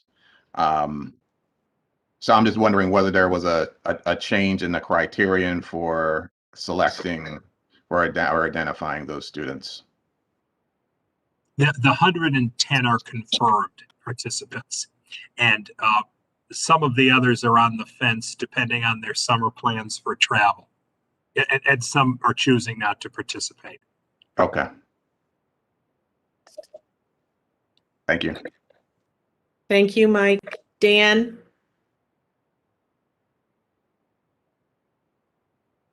Sorry, the mouse got lost. So I just like to say that I really appreciate the presentation on summer at Beecher Road and E-Day in general. But we've learned that E-Day as a service of the Board of Ed poses a risk to the Board of Ed. And Dr. Budd actually mentioned this. There's salary implications with the Board of Ed running these types of programs. I very much support So You're Coming to Kindergarten. I think that is an excellent program that the school should be doing, because it's preparing the children to enter into the school. But these other enrichment programs, multiple Board of Ed members mentioned that they'd like them extended. And I think that we're missing an opportunity to partner with private entities in the town. One specific private entity came to me directly and said, I'd love to offer summer programs at the school, and I would rent space from the school. And we have a policy specifically that is in the policy committee that dictates how we rent our building out. So I understand that we are dealing with coronavirus at this time, but if you look at the metrics from the state, the numbers are plummeting. We have a lot of great news on the horizon. And so I think that, instead of focusing in on trying to expand the summer enrichment programs that are offered by the school district, the Woodbridge School District directly, we should be looking more to private-public partnerships where we support local businesses that want to offer, let's say, Taekwondo or some other kind of excellent summer program that could be coupled with another entity that's providing the extended care so they're moving from inside the building, different entities that don't fall under the jurisdiction of the Board of Ed other than adhering to our policy for renting the building. So that is my big statement on summer enrichment and E-Day in general. So I think that we need to be moving towards that model.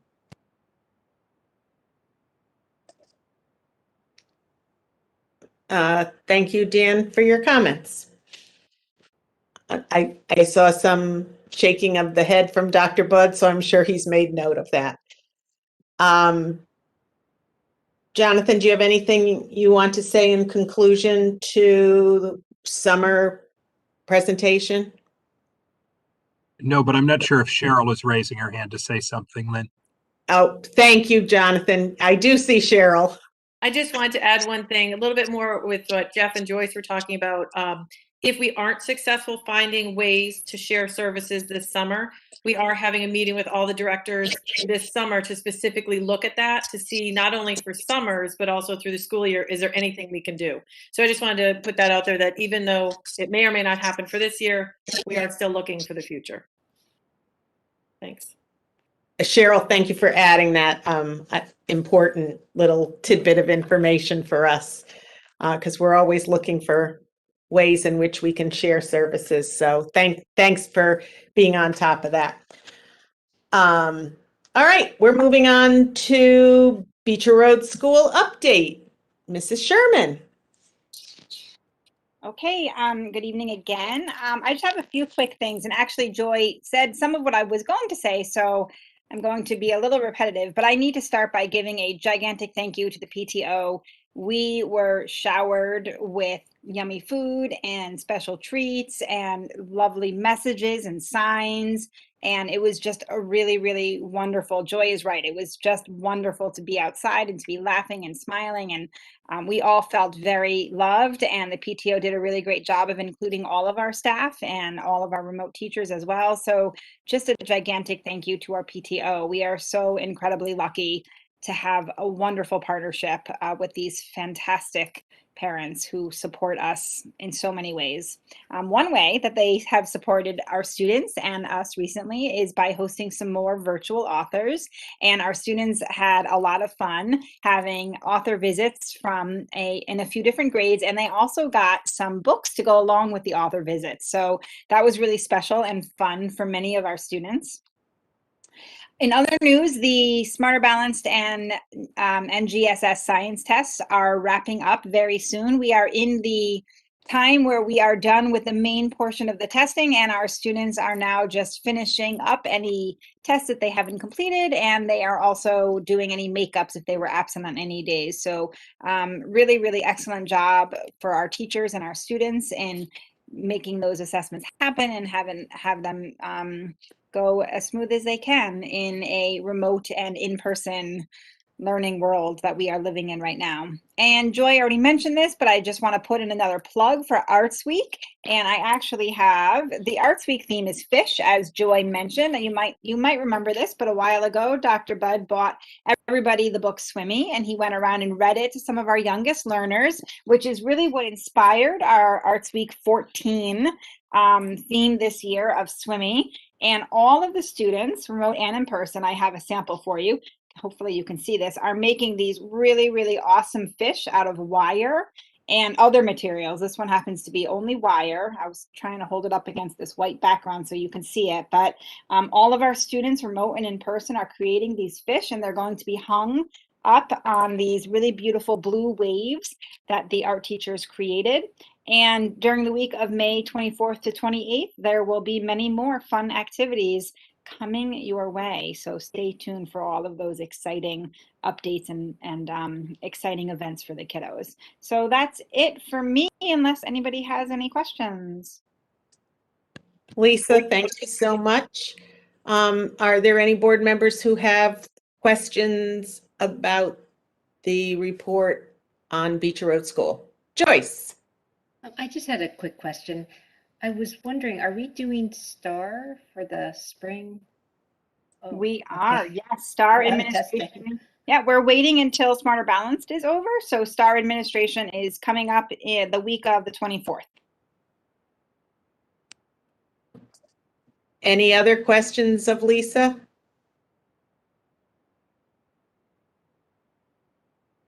I don't see any. So Lisa, thank you again. Next on the agenda is actually 3.2.3.1 Beecher Road School Monthly Enrollment Report, which we usually don't talk about. However, this would be the time of year when we might hear some information about enrollment for kindergarten. So Dr. Budd, you might have something you want to share with us about that. Sure, we're monitoring, as is really necessary, all of our numbers for next year, but you should know that right now we have 100 students registered for kindergarten. Our proposed operating budget is set based on 102. Obviously, there's slightly more flex in those class size guidelines for K, but we're monitoring that very carefully, and that gives me great confidence that we will need the 6 sections of kindergarten for next year. And we're really doing, with Ms. Sherman and Ms. Kiesel's help, a nice approach of making sure all of our students are welcome to kindergarten, both those who come through the traditional processes and those who come through some processes that are a little bit more unique, like open choice, where we've been asking parents who get accepted through that program to come visit and tour the school with us along with their child. And that's been well received so far. It makes them feel more included, I think, in our community. Thanks for that update. Any questions about enrollment for next year?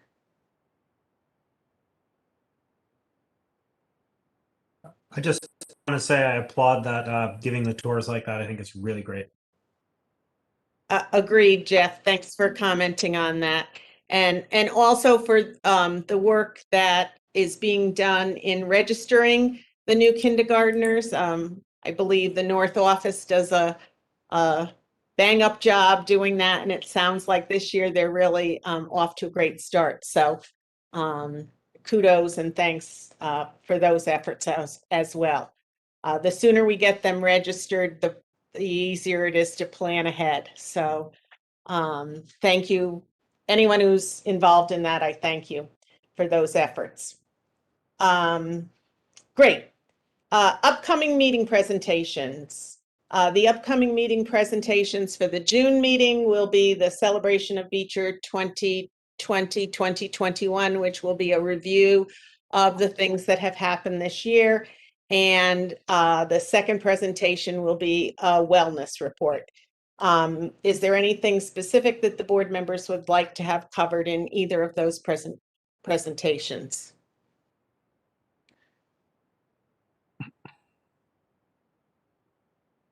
I guess for the wellness presentation, given that it has been a COVID year, I think we've done this a couple of months ago, but we get these separate letters, and it's kind of hard to get a sense of the magnitude of the number of cases that we have and the impact that might have on classrooms.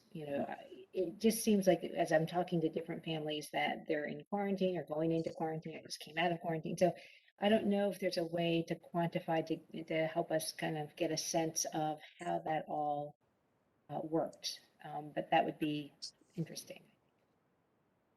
It's an excellent suggestion, I think. You can do that. Great, Jonathan, thank you. I think the wellness report will be a little different this year. Usually we have tools for schools as part of it, and Tools for Schools didn't take place this year. So it'll be a little different than our normal reporting. So that would be a help to have that included, Jonathan. So thank you. If any board member thinks of anything in the next couple of weeks that they would like to see included in either of those reports, you can email Jonathan directly or email me, and I'll be sure to get that information to whomever needs to get it. Thank you. Facilities Committee, Jeff Hughes. I'm sorry. Can I Oh, just sorry. Sorry, Go ahead. I just have one more question. I guess for the wellness team, given that it's been quite a year, but is there anything that they would want us to do? Any support? Any sort of help in general that they would want to highlight for us? That'd be great. Okay, thank you, Joyce. Jeff, you're on. Jeff Hughes. Great, thank you. Not as exciting as the other presentations tonight. Facilities Committee met this past Friday, the 14th, May. Vito and team did another excellent job of keeping up the repairs of the school. I guess the only thing worth noting is the roof was inspected and it still passes for refurbishment and not a full replacement. That's probably the only thing worth noting out of the meeting. So thank you. Thank you, Jeff. Next Facilities Committee is scheduled for Friday, June 11th, 7:30 a.m. Finance Committee. I have a comment on that. Sorry, go ahead. So I just want to say that over the last 3 months, I've observed that the fix-it tickets for Vito on this committee has gone down and down and down and down, which I just want to emphasize is a testament to how well managed that department is by our facilities manager. He's very proactive and his staff must be performing very well because you don't see that typically in schools. The other thing I just want to mention is that you mentioned tools for schools, and there's legislation currently at the State House kind of formatted around making tools for schools a mandatory. Right now, it's a voluntary process that we've always participated in, and the legislation is kind of based around the tools for schools, and it will have large budget implications if it is passed. So I think that we are well prepared by all the work that we've done with tools for schools, but I also think it's something we need to pick up as soon as we can again, so that we stay prepared for that legislation, because if it does pass, there'll be large budget implications if we haven't been keeping up with tools for schools. Thanks for noting that, Dan. And I would note that we were on the forefront of Tools for Schools. We have a Tools for Schools award winner who oversees Tools for Schools, and Mr. Pulo. The state has recognized him. So you are absolutely right, Dan. We are a jump ahead, and we are really in a very fine place in terms of that if legislation goes through. So thanks for noting that. Okay, Finance, Joyce. As Dr. Budd mentioned, yesterday was the town annual meeting. It would be worthwhile mentioning what happened last night. This meeting took place virtually, and so that's what made it particularly challenging. There was a push to mobilize 250 people to participate so that quorum would be reached, thereby necessitating a vote on the budget. And the intention was to vote down the budget. Now, with Amity's referendum behind us, the lion's share of the town's budget would be Beecher's budget. So as we learn about the date that the new date that the town meeting is going to take place on, we may want to mobilize the troops to get out there and support the budget. We are projecting a surplus of almost 30,000, even with the unanticipated 30,000 liability from a state pension funding requirement. So there have been quite a lot of swings here. And the net positive changes are largely due to the release of encumbrances as we get closer to year end. The committee discussed looking at the categories where we have over the last 5 years seen the release of encumbrances, because to the extent that there seems to be a pattern, same kind of categories, there might be an opportunity to take a different approach to budgeting. The school lunch program year-to-date net loss is about 5,000. This is an improvement in our situation for a couple of reasons. We received our annual payment for the Healthy Foods program, and we also had good participation last month. Now, if participation levels continue, we anticipate that we're going to be able to break even and maybe even come out ahead and be able to release 10,000 in encumbrances. The Seamless Summer Meals Option program is going to continue next year. This program offers free meals to those under the age of 18. So I'm going to repeat that because it's worth repeating. This is unprecedented. The Summer Meals Option program is going to continue next year. And so if people take advantage of this, it's a win-win for everyone. So I'm sure that in Mrs. Sherman's updates that there will be more information about this, but please spread the word. This would be good to get participation up in this area. E-Day is running an operating loss of 90,000, and but we expect that we will have enough in the fund balance to cover that. So that is good news. And our superintendent provided a couple of updates. One of them is a restructuring of our technology function, whereby we are replacing our ACES IT consultant at 30 hours with a full-time employee at 40 hours, which will allow for more productivity with minimal additional costs. So this makes a lot of sense and just a lot more efficiency that this restructuring is going to reap.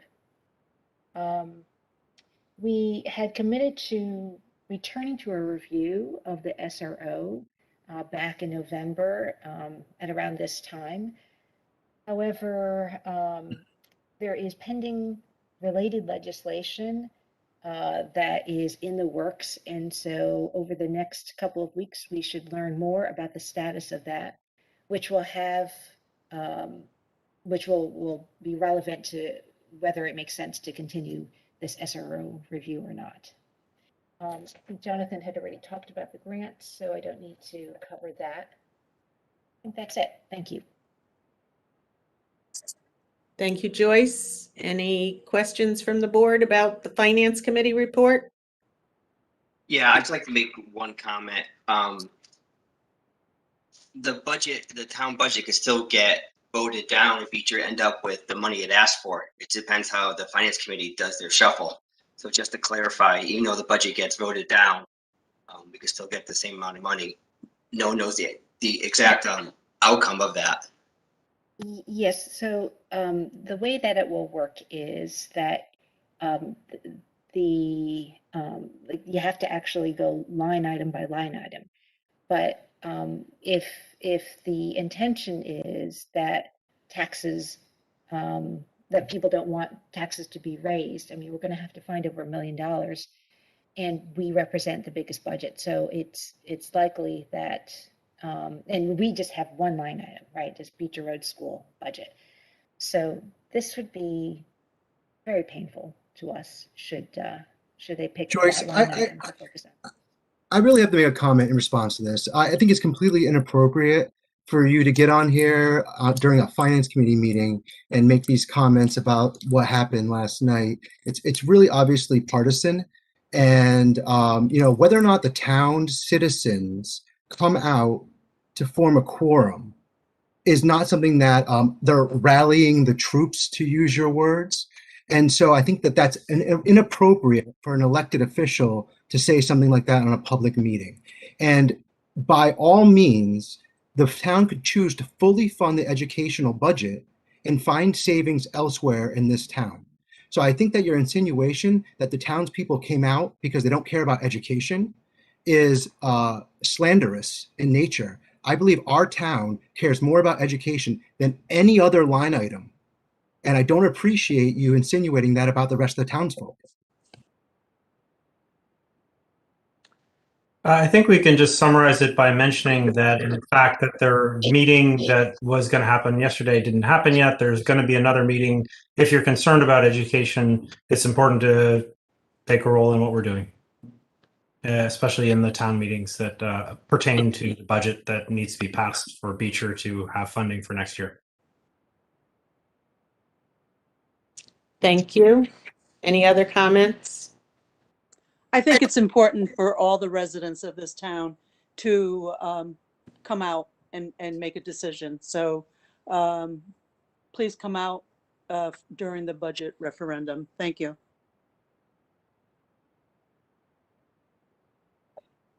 I agree and support what Jeff and Laura said. Everyone needs to come out. Thank you.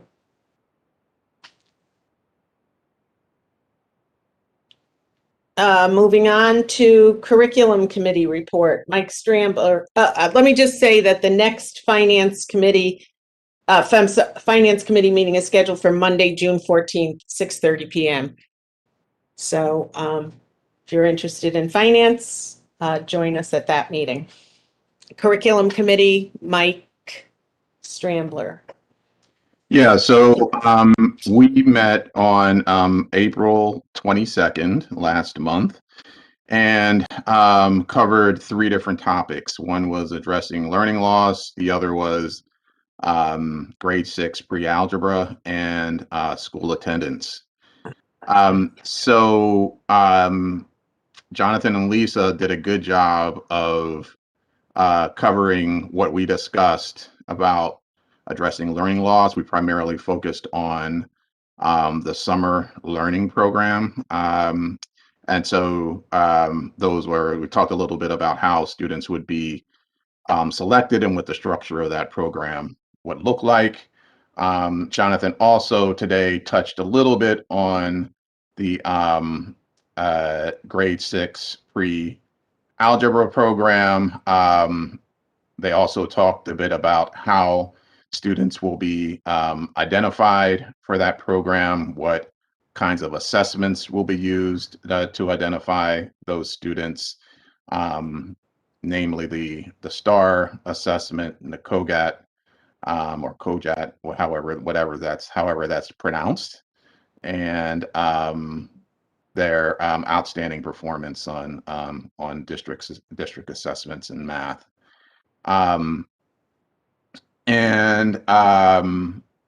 Talked a little bit about, Jonathan and Lisa talked a little bit about some of the resources that will be available for that program. So they also brought the issue of attendance and absenteeism to our attention. Apparently, this has been somewhat of a problem at our school, in that our rate of absenteeism is relatively high compared to other similar schools.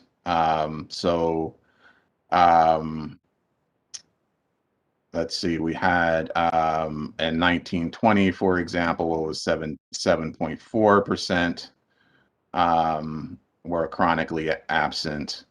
And the year before that, it was 5.9. So in addition to being higher than other schools, it seems to have been increasing a bit over time.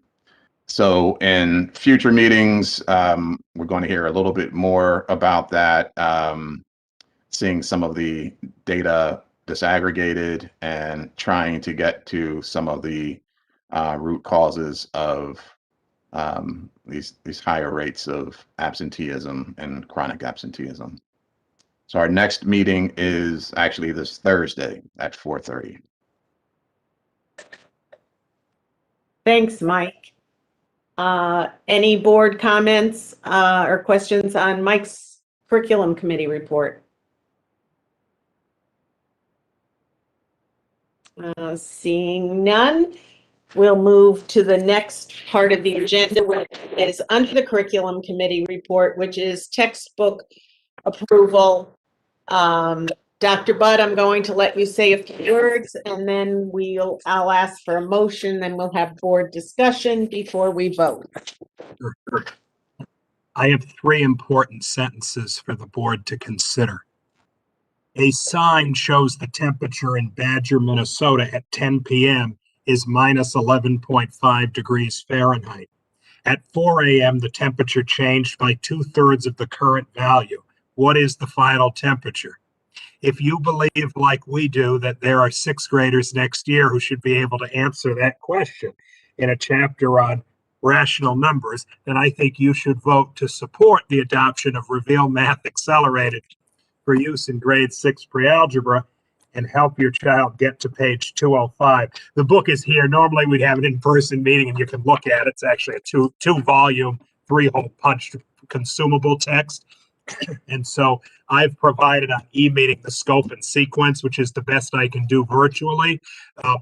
As we've talked about at curriculum committee, our adoption of grade 6 pre-algebra is in alignment with most other DIRG A and B districts. And exactly as Mike explained, we want appropriate and inclusive criteria for student success. And success of students will mean that after grade 6 pre-algebra, they're primed and prepared to take grade 7 algebra 1. So we will be basing this curriculum and the resources on the text that Region 5 Amity uses for pre-algebra as well. However, I have to say that the particular text they use has been replaced. It's a 2014 edition. So it's been replaced by this 2021 edition, which has really rich digital resources and is aligned to actually key 7th and some 8th grade standards for mathematics. The reason I bring it to you tonight, even though it's for next year, is 2 reasons, actually. We do have some budget funds, as Joyce mentioned, in the surplus this year that will support this. And we also want to purchase the text now so that the appropriate students can get them in their hands for some keenly designed and supported summer work. Thank you. Thank you, Dr. Budd. So I'm going to call for a motion and then we can have board discussion. I need a motion to adopt Reveal Math Accelerated for use in grade 6 pre-algebra. Do I have that motion? Joyce? Joy, I'm going to call Joyce as the motion person because I saw her first. Jeff Townsend, you'll be our second. Did you get that, Marcia? All set. Great. And now we will have a board discussion. Are there any comments or questions about the textbook?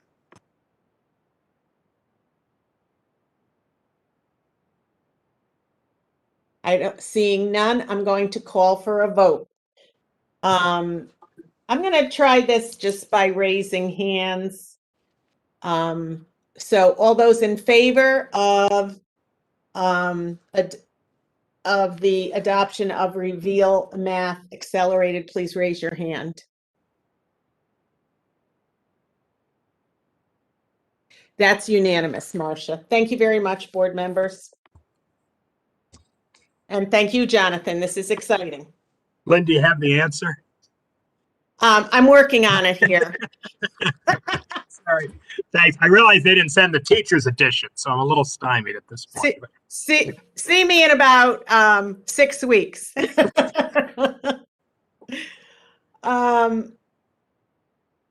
Policy Committee, Megan Genovese. Thanks, Lynn. Policy. So I'm realizing I usually do the move first, but it looks like maybe I've been doing it backwards this whole time. So, okay, we'll give the rundown on policy first.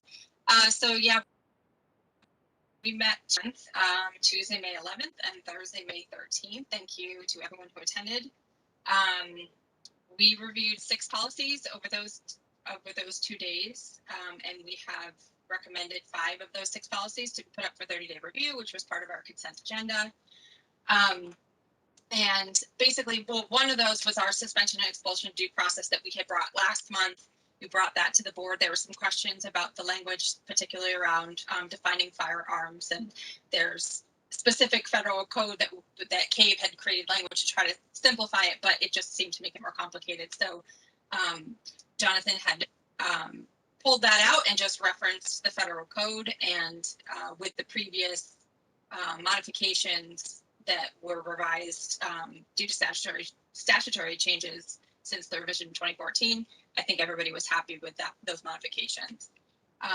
So besides that, that was kind of a redo, but these, which I think Jonathan might have a few words to say about, but we looked at 3170, extended school day and extended school year programs, policy 2120, organizational chart, policy 1110, communications among Board of Education and Administration, the parents and the staff at BRS, and policy 9132, standing committees. Those are all on for 30-day review. Jonathan, did you have anything you wanted to speak to those? I don't think we had questions about them, but. Lynn, would you like me to speak briefly to those or no? Feel free, Sorry. Jonathan, if you have anything that you want to add about those. They were on the consent agenda, which usually doesn't mean discussion, but. I know we don't usually get into it too much, but I wasn't sure if there was anything. I know sometimes. I give a nutshell. Yeah. Captured the firearm piece perfectly. We've clarified that, I believe, in the suspension and expulsion policy. In the extended school day and extended school year programs, the intention is to clarify some of the necessary language to tighten up the employment relationships between the directors and the staff of these programs and the Woodbridge School District, since events of the past 18 months have confirmed that these are our employees, and we do have to follow the statutes and should follow best practices in employing, recruiting, hiring them. Policy 2120, the organizational chart for the district, was last updated when we had 2 principals at the school, a primary and an intermediate one. So the most significant change is to align the organizational chart with the current people and positions in the district, which I have suggested is really important for continued leadership accountability. The next 2 policies are committee policies. And I brought them to the board's attention based on a couple of legal issues that had come up with them, and then some really excellent discussion originated. So let me just talk about 1110 first. This is a policy that explains that the board is really interested in wide communication from the constituents of the community in terms of its committees. Now, the previous policy had said that a parent and a teacher would be full members of every committee of the board. And as legal counsel advised, the full members of a standing committee can only be the board members, because the standing committees are actually subgroups of the elected officials. So the revision would show that for standing committees, the parent and the teacher reps are advisory, non-voting members. In addition, the language was clarified that the board has the discretion to add additional parent or staff members at its discretion to any of the standing committees or ad hoc committees. So the board could choose to have 3 teachers, 5 parents, whatever it would like. But to help parents understand the timing, we've added language you see in red that committees are formed at the beginning of the school year. If you were interested as a parent or a teacher in being considered as an additional member, you should contact the secretary of the board. And besides that, the board welcomes public attendance and participation at meetings. So there is a variety of ways for diverse viewpoints to be represented. In addition, there are more citations on this policy because we wanted to make sure that people who looked at this policy could look at any other policy related to committee formation. And then finally, 9132 is particularly about standing committees of the board. So these are finance, facilities, policy, and curriculum. And the previous version of the policy had said that the chair would appoint at least 3 board members to the committee. Plus, the chair is an ex officio member. So obviously that makes 4. Don't even need pre-algebra for that. But the point is, you can't have at least 3 plus the chair. Because if you had more than 3 plus the chair, you'd have 5 or more, which would actually be a quorum of the board, and you would have a board meeting versus a committee meeting. So rather than at least 3, we've just said 3. And then for clarity, as far as what is the role of the chair at these meetings, the language proposed clarifies that it's the consensus of the 3 appointed members who typically move things on to the board. And the chair is ex officio, but it's the consensus of the first 3 I mentioned that would typically move things on to the board. We've also added the same language I talked about before, that additional members representing parents and staff may be added at the discretion of the board. And we have done some additional citation work so that this policy actually fits in with all of the others. So I hope that was a big nutshell, but I hope it was helpful. Thank you, Jonathan. So the one policy that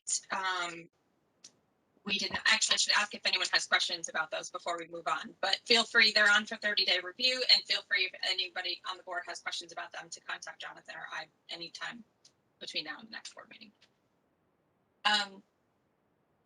So the 6th policy that we reviewed both days is the diversity and equity policy. And perhaps in the future, maybe we'll include the word inclusion in there. Still in review, I think we all agreed it's a very important policy, and we want to do it well. We want to craft it in a way that's representative of Beecher and what our goals are. And I think we will continue probably with this process over time. We are still processing it. We've gotten feedback from many diverse viewpoints and perspectives from multiple sources. So kind of trying to synthesize this all, having other folks weighing in, making sure that our community and diversity committee sees this next round as well and is able to give us their input as well. And yeah, so we did not put it forward, but it's not ready because we just want to keep putting the time and the effort into making it better before we bring it in front of the board. So thanks for everyone for their support on that. And if anyone has any thoughts or comments on that, we will be working on that moving forward. Our next meeting for sure, well, we have a meeting scheduled for Tuesday, June 8th. Jonathan and I will be in touch this week. We're still deciding if we will add another before then or maybe after then in June. And so we'll see for that. I guess. I'm sorry, Megan. Oh, that's okay. I was just going to move that we adopt the other policy, moving on to the next part of the. Okay, I'm just going to ask if there are any questions about your report, and then we'll move on to that next. Any questions, comments about the policy committee report? Okay, I don't see any. So we will move on to adoption of the policy. Do you want to make a motion, Megan? Sure. I move that we adopt the policy of travel and self-quarantine during the COVID-19 pandemic, which is replacing personal policy 4118.238 and the student policy 5141.81, formerly known as self-quarantine policy regional travel advisory. Thank you. Do we have a second? I second. Oh, Dan, thank you. Okay, Dr. Budd, do you have anything that you want to say about this policy, and then we'll have board discussion? I don't, other than it was necessary to modify the previous policies, which had become out of date as the travel guidelines have changed at the state level and at the federal level. And this is exactly the kind of policy revision related to COVID-19 that the ARP ESSER requirements contemplate. This is exactly one that we would have had to revise, and we will have some others in that queue as well. Thank you. Any discussion from the board, questions or comments prior to taking the vote on the motion?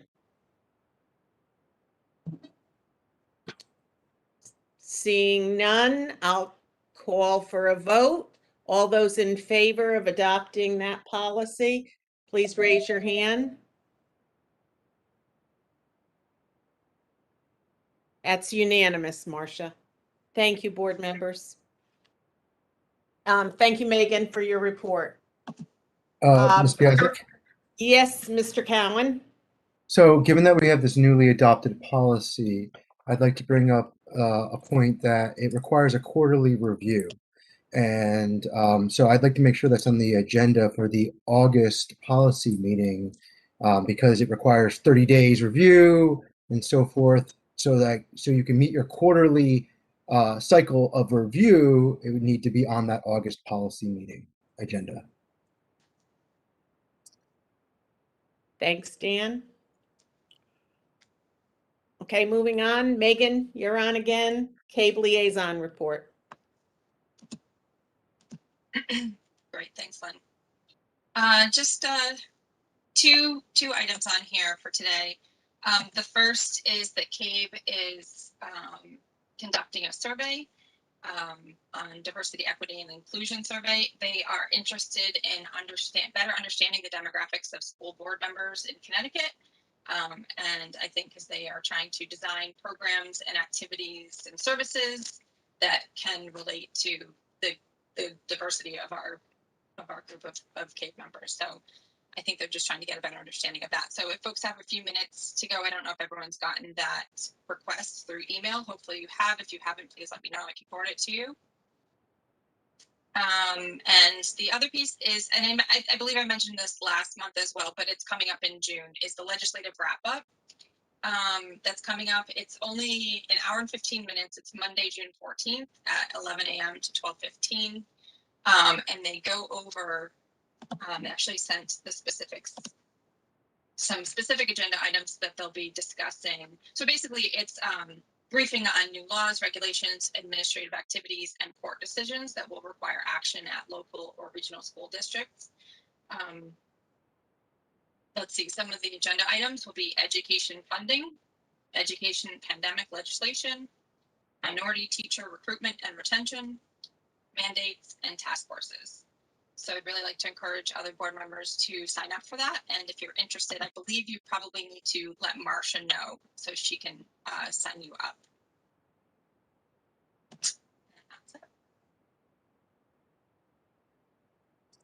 Thank you, Megan.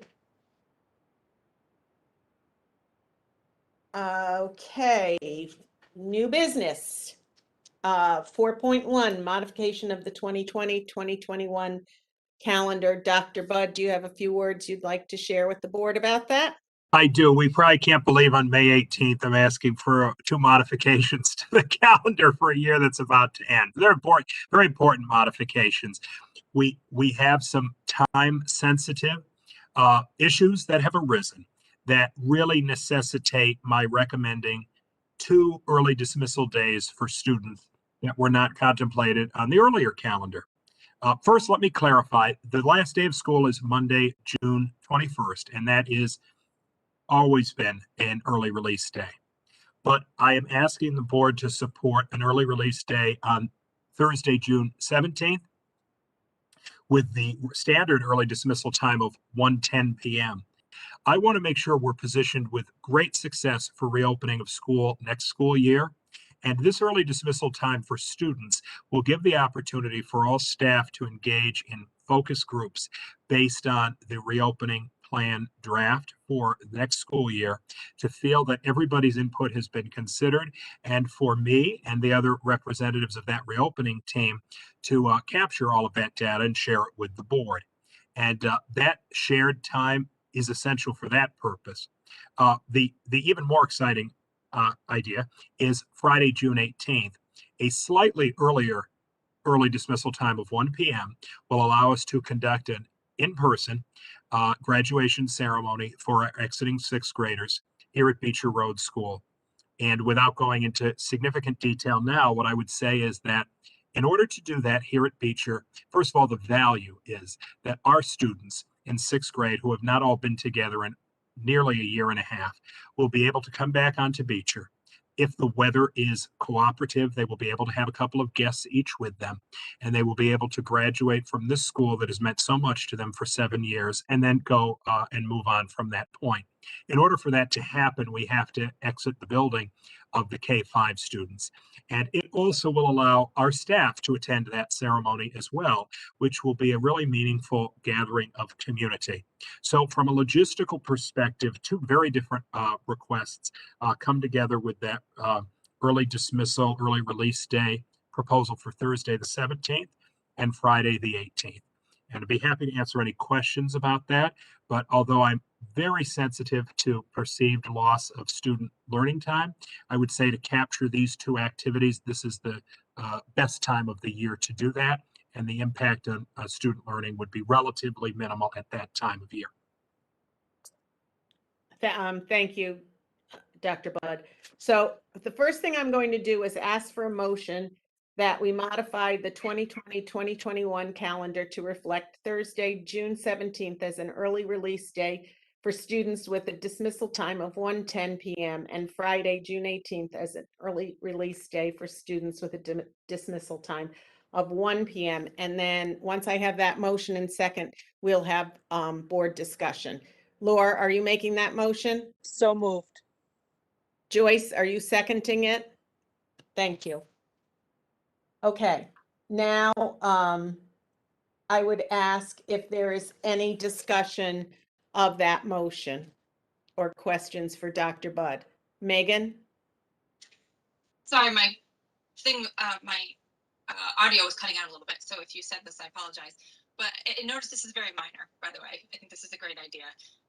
But I think my only question is the 1:10 dismissal versus the 1 o'clock dismissal. Is there any chance that kids will get home 10 minutes earlier and parents won't be at the bus stop waiting for them? Is that a potential? So is there anything to kind of, it's very minor, but I'm just imagining knowing people with young kids that they're used to getting to a bus stop at a certain time that. Right.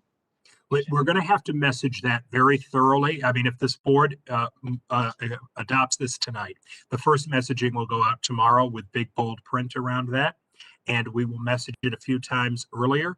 The key for 1 o'clock versus 1:10, which people would say, well, my goodness, what's the difference?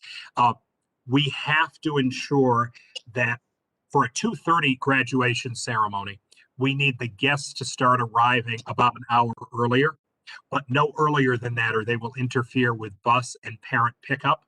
So we really need a full half hour to get the K-5 students off of campus.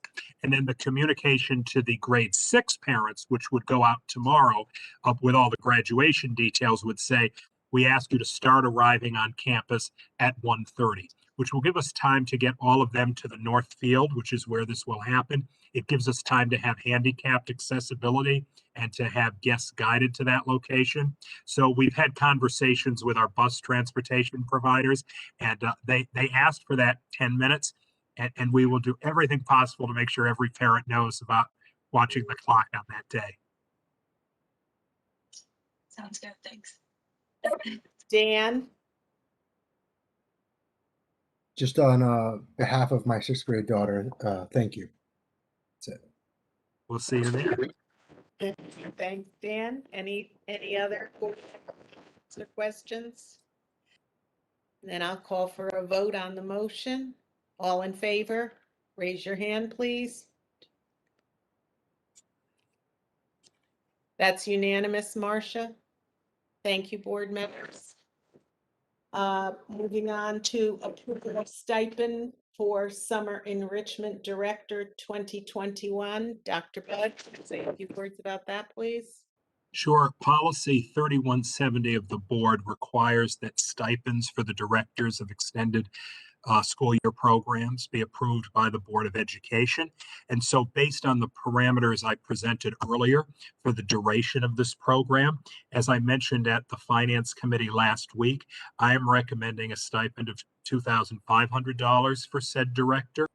And that person would work on the 4 key tasks of program development and student recruitment, staff recruitment and employment, purchase of supplies within budget parameters, and direct program oversight of the actual students and staff in accordance with all policies and statutes.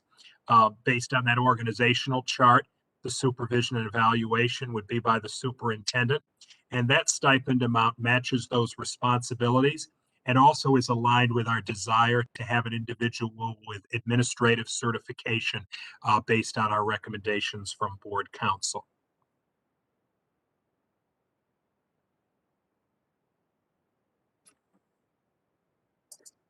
Thank you, Jonathan. I'm looking for a motion to approve a stipend of $2,500 for the director of the summer 2021 enrichment program at Beecher Road School. Dan Cowan making the motion. Joyce is seconding it.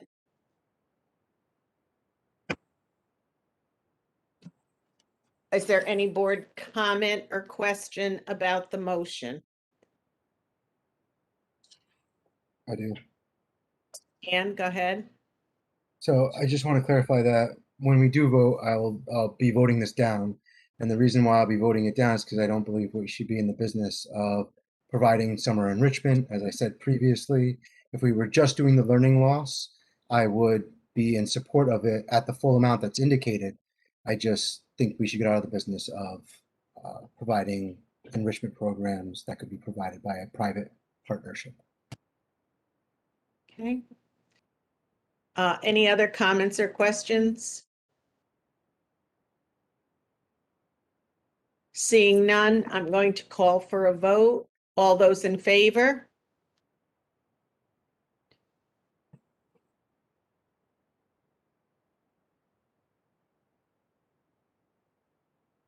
Well, any opposed? Marcia, Dan Cowan is opposed. All others are in favor. Thank you, board members. Moving on, establishment of ad hoc student culture and community committee. Dr. Budd? Yes, I believe all members of this board were here, except I was not here, in January of 2020. And you established an ad hoc safety committee.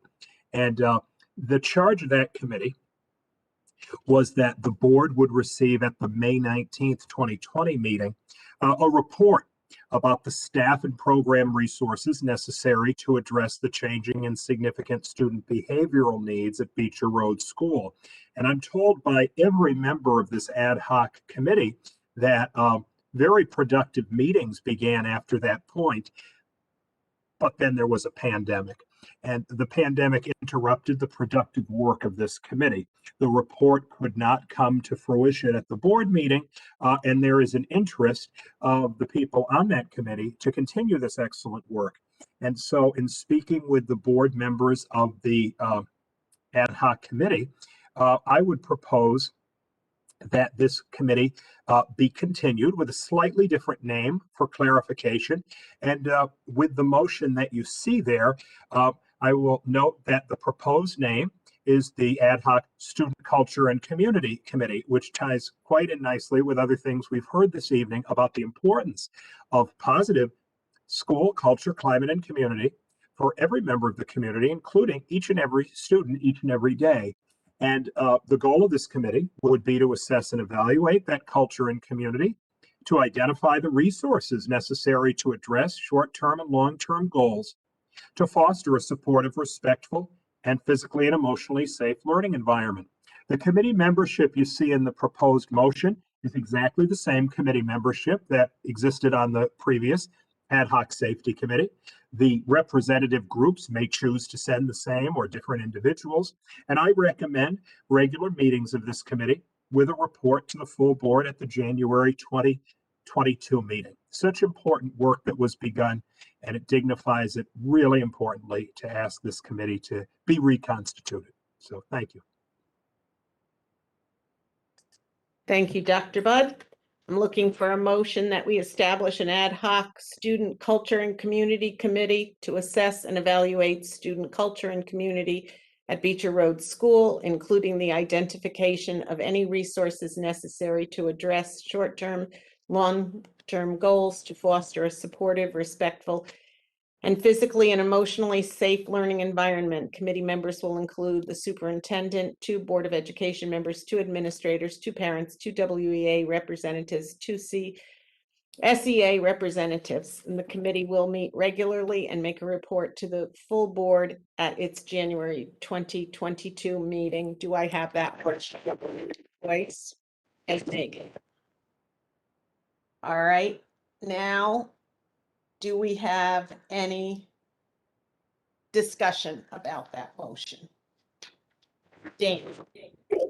So I'd like to propose one amendment to the motion, and that is that instead of 2 WEA representatives and 2 CSEA representatives, due to the Janus v. AFSCME law, I recommend that it says 1 WEA representative and 1 certified teaching representative chosen by lottery of all interested parties, and 1 CSEA and 1 non-certified representative chosen by lottery, because not all certified teachers are required to be members of the WEA, nor do I think the WEA should be the only selecting organization for all certified teaching staff. Same goes for same logic goes for the CSEA.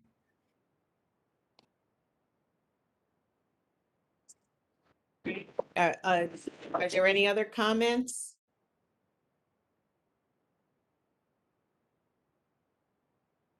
So Dan has made a suggestion that the motion be. I was trying to comment.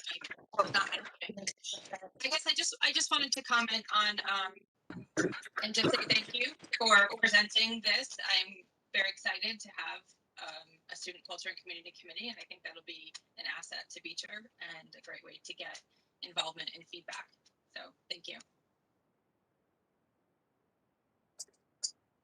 Okay, so just for clarification, this committee was previously chaired by Mike Strambler. It had a different name, and so we're reconstituting it. There was some great work that started on that committee, but COVID kind of got in the way. So put other things on our plates. So I'm going to go back, and Dan had requested a friendly amendment to the motion. I'm going to ask Joyce if you want to make that change to the motion that you made. I would not like to amend it. I would like to keep it as is. Okay. So, so the motion stands as it is.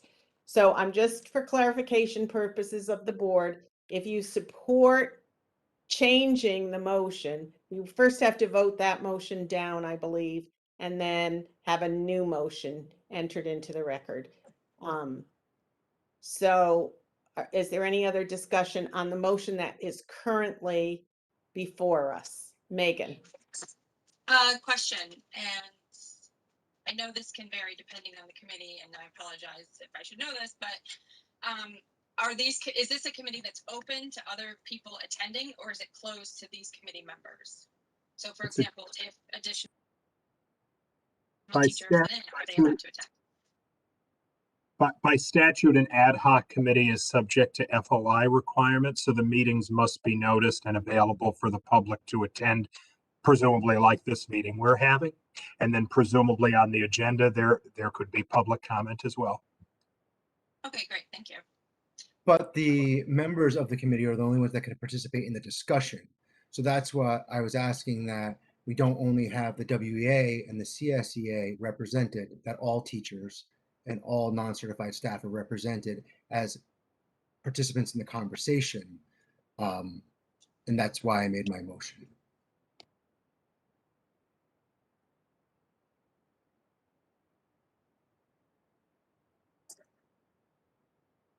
Any other comments? Okay, so for this one, I'm going to, because, did I miss somebody? No. Okay, I'm going to call the roll for the vote. So the motion stands with committee membership, including the superintendent, 2 Board of Ed members, 2 administrators, 2 parents, 2 WEA representatives, and 2 CSEA representatives. All right, Joyce, Yes. Laure, Yes. Megan, Yes. David, yes, Jeff Townsend, Yes. thank you, Jeff Hughes,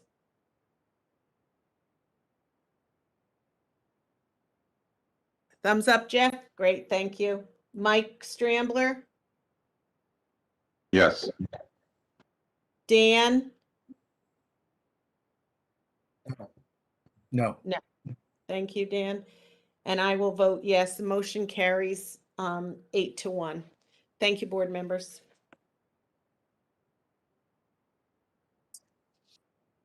Okay, other.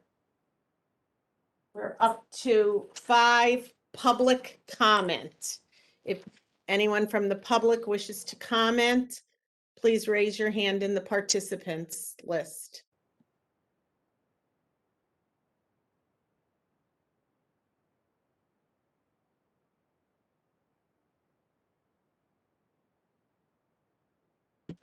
I don't see any. Do you, Dan? I do not Lynn, see any. Jeffrey Luck. Oh, Jeff Luck? Okay, Yes, Jeff, I'm on the Jeff, phone, hang on. so- Thank you, Jeff. Could you hang on a minute? Because I need to read the statement. Sure. Thank you. The board welcomes public participation and is appreciative of the feedback we receive from the community, whether it is through letters or public comment at meetings. The input is valued and helps inform our decision-making. We ask for all feedback to be offered in a respectful and courteous manner. Our administrators, teachers, and staff members are always striving to provide the best educational experience for all students. Please continue to partner with us by sharing concerns and suggestions so that we can meet the needs of our community in the best way we can. If you are making a public comment at tonight's meeting, please be aware that the board will not respond to any comments made during the public comment period except to clarify issues. We will take into consideration your comments, and when appropriate, district administration will follow up with you at a later point in time. We ask that speakers limit their comments to 3 minutes. Mr. Cowan serves as our timekeeper. Please identify yourself and give your address, Jeff. Jeffrey Luck, 54 Country Club Drive. So, one, I know a lot of you guys working a lot, very difficult situations, but Dr. Budd and Megan, you were talking, and I'm going strictly on the curriculum committee and the diversity, equity, inclusion. And there's a lot of wordsmithing going around with that. And obviously the big issue today is critical race theory. And what I'm trying to find out if the diversity, equity, and inclusion is another term being used to cover up the critical race theory that has been a very divisive topic of conversation, since schools should be just for learning, reading, writing, and arithmetic. The Reveal math book, Dr. Budd, 2 thumbs up for that. My daughter will be hopefully beneficial to that. But going back to that, that is what I want to find out. I don't know if that's going to be on the committee this Thursday or it's something down the road, but I do hear that it is something that might be included in our education down the road. And I just want to make sure, if possible, if that is, again, another term for critical race theory with the diversity, equity, and inclusion. Thank you very much for your time. Thank you, Jeff. I would encourage you to attend the policy committee meeting. That's where that policy is being discussed for clarification. Thank you. And that would be when?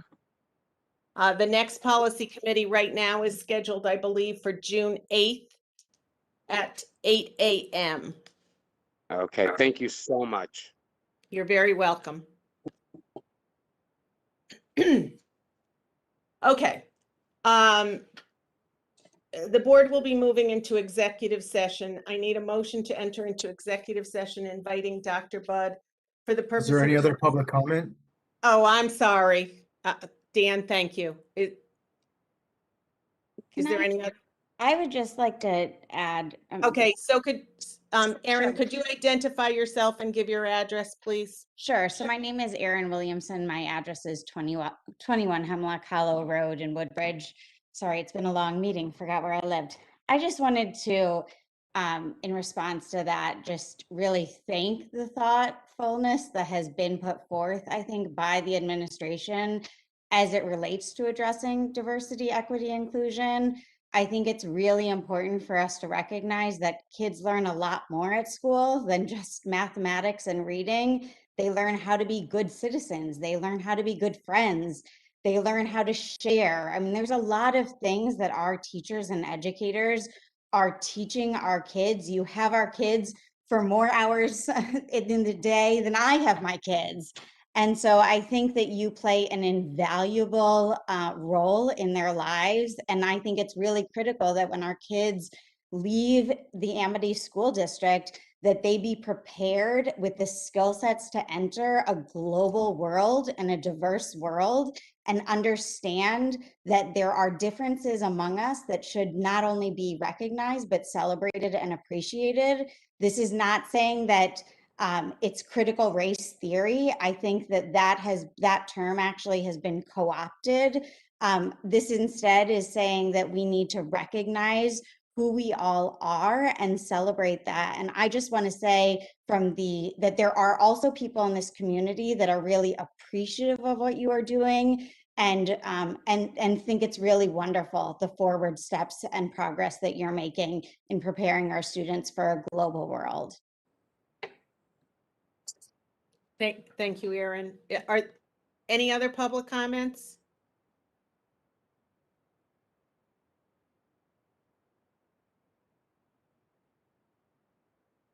I don't see any hands raised. Dan, do you? Marcia, do you? Am I missing anybody? I'm not seeing any either. Thank you, No. Marcia. I'm looking as well. I'm not seeing any. Thank you, Dan. Three sets of eyes, always better than mine alone. So I appreciate that. We're going to move in, the board is going to move into executive session. I need a motion to enter into that executive session, inviting Dr. Budd for the purpose of discussing the proposed CILU collective bargaining agreement. Joyce is making that motion. Do I have a second? Megan, thank you.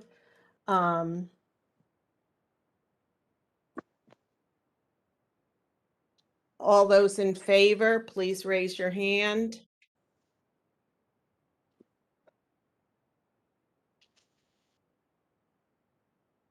Laura, is your, thank you. That's unanimous, Marcia. I'm going to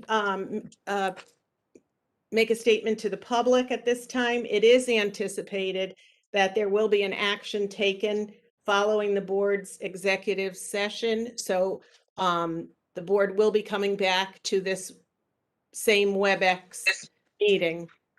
I'm going to remind board members that Marcia DeGennaro has sent out a link to the meeting that you need to log into for executive session.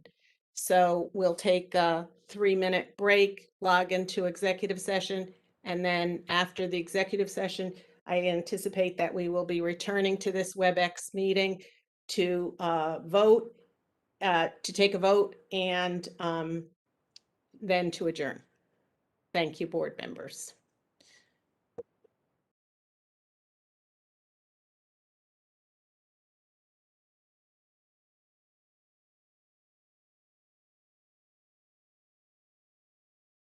Okay. Cameras on. I'm going to reconvene the meeting of the Board of Education at 9:59.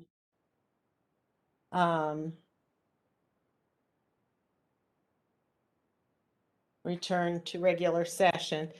Board members, I'm looking for a motion to approve the draft agreement between the Woodbridge Board of Education and the United Electrical, Radio, and Machine Workers of America, UE Local 222, CILU number 80, effective July 1st, 2021 through June 30, 2024. Do I have that motion? Joyce Shavers. Second, Dan Cowan. Is there any discussion on that motion? Dan? I just want to express my sincere appreciation to the members of this bargaining unit and to the superintendent for working collaboratively to come to an agreement. I personally appreciate it and think it was work well done by all parties. Thank you. I think that's the consensus of the board as well. So I appreciate that comment, Dan. Any other public comments? I'm sorry, not public comments, board comments. All right, I'm going to then call for the vote. All those in favor of ratifying the contract? Jeff Townsend, I'm looking for a hand. Good Lord, thank you. That's a unanimous vote in favor of ratifying the contract. Thank you, board members. Dan, did you have something you wanted to add? Okay. Dr. Ross, I'm looking for a motion to adjourn In my mind, I move that we adjourn right away. at 10:01. Do I have a second? Jeff Townsend, thank you very much. All those in favor? That's very unanimous this evening. Board members, I want to thank you for giving of your time tonight. I think we had a very productive board meeting, and I hope you all have sweet dreams because it's 10:02. Thanks so much. Have a good night. Good night.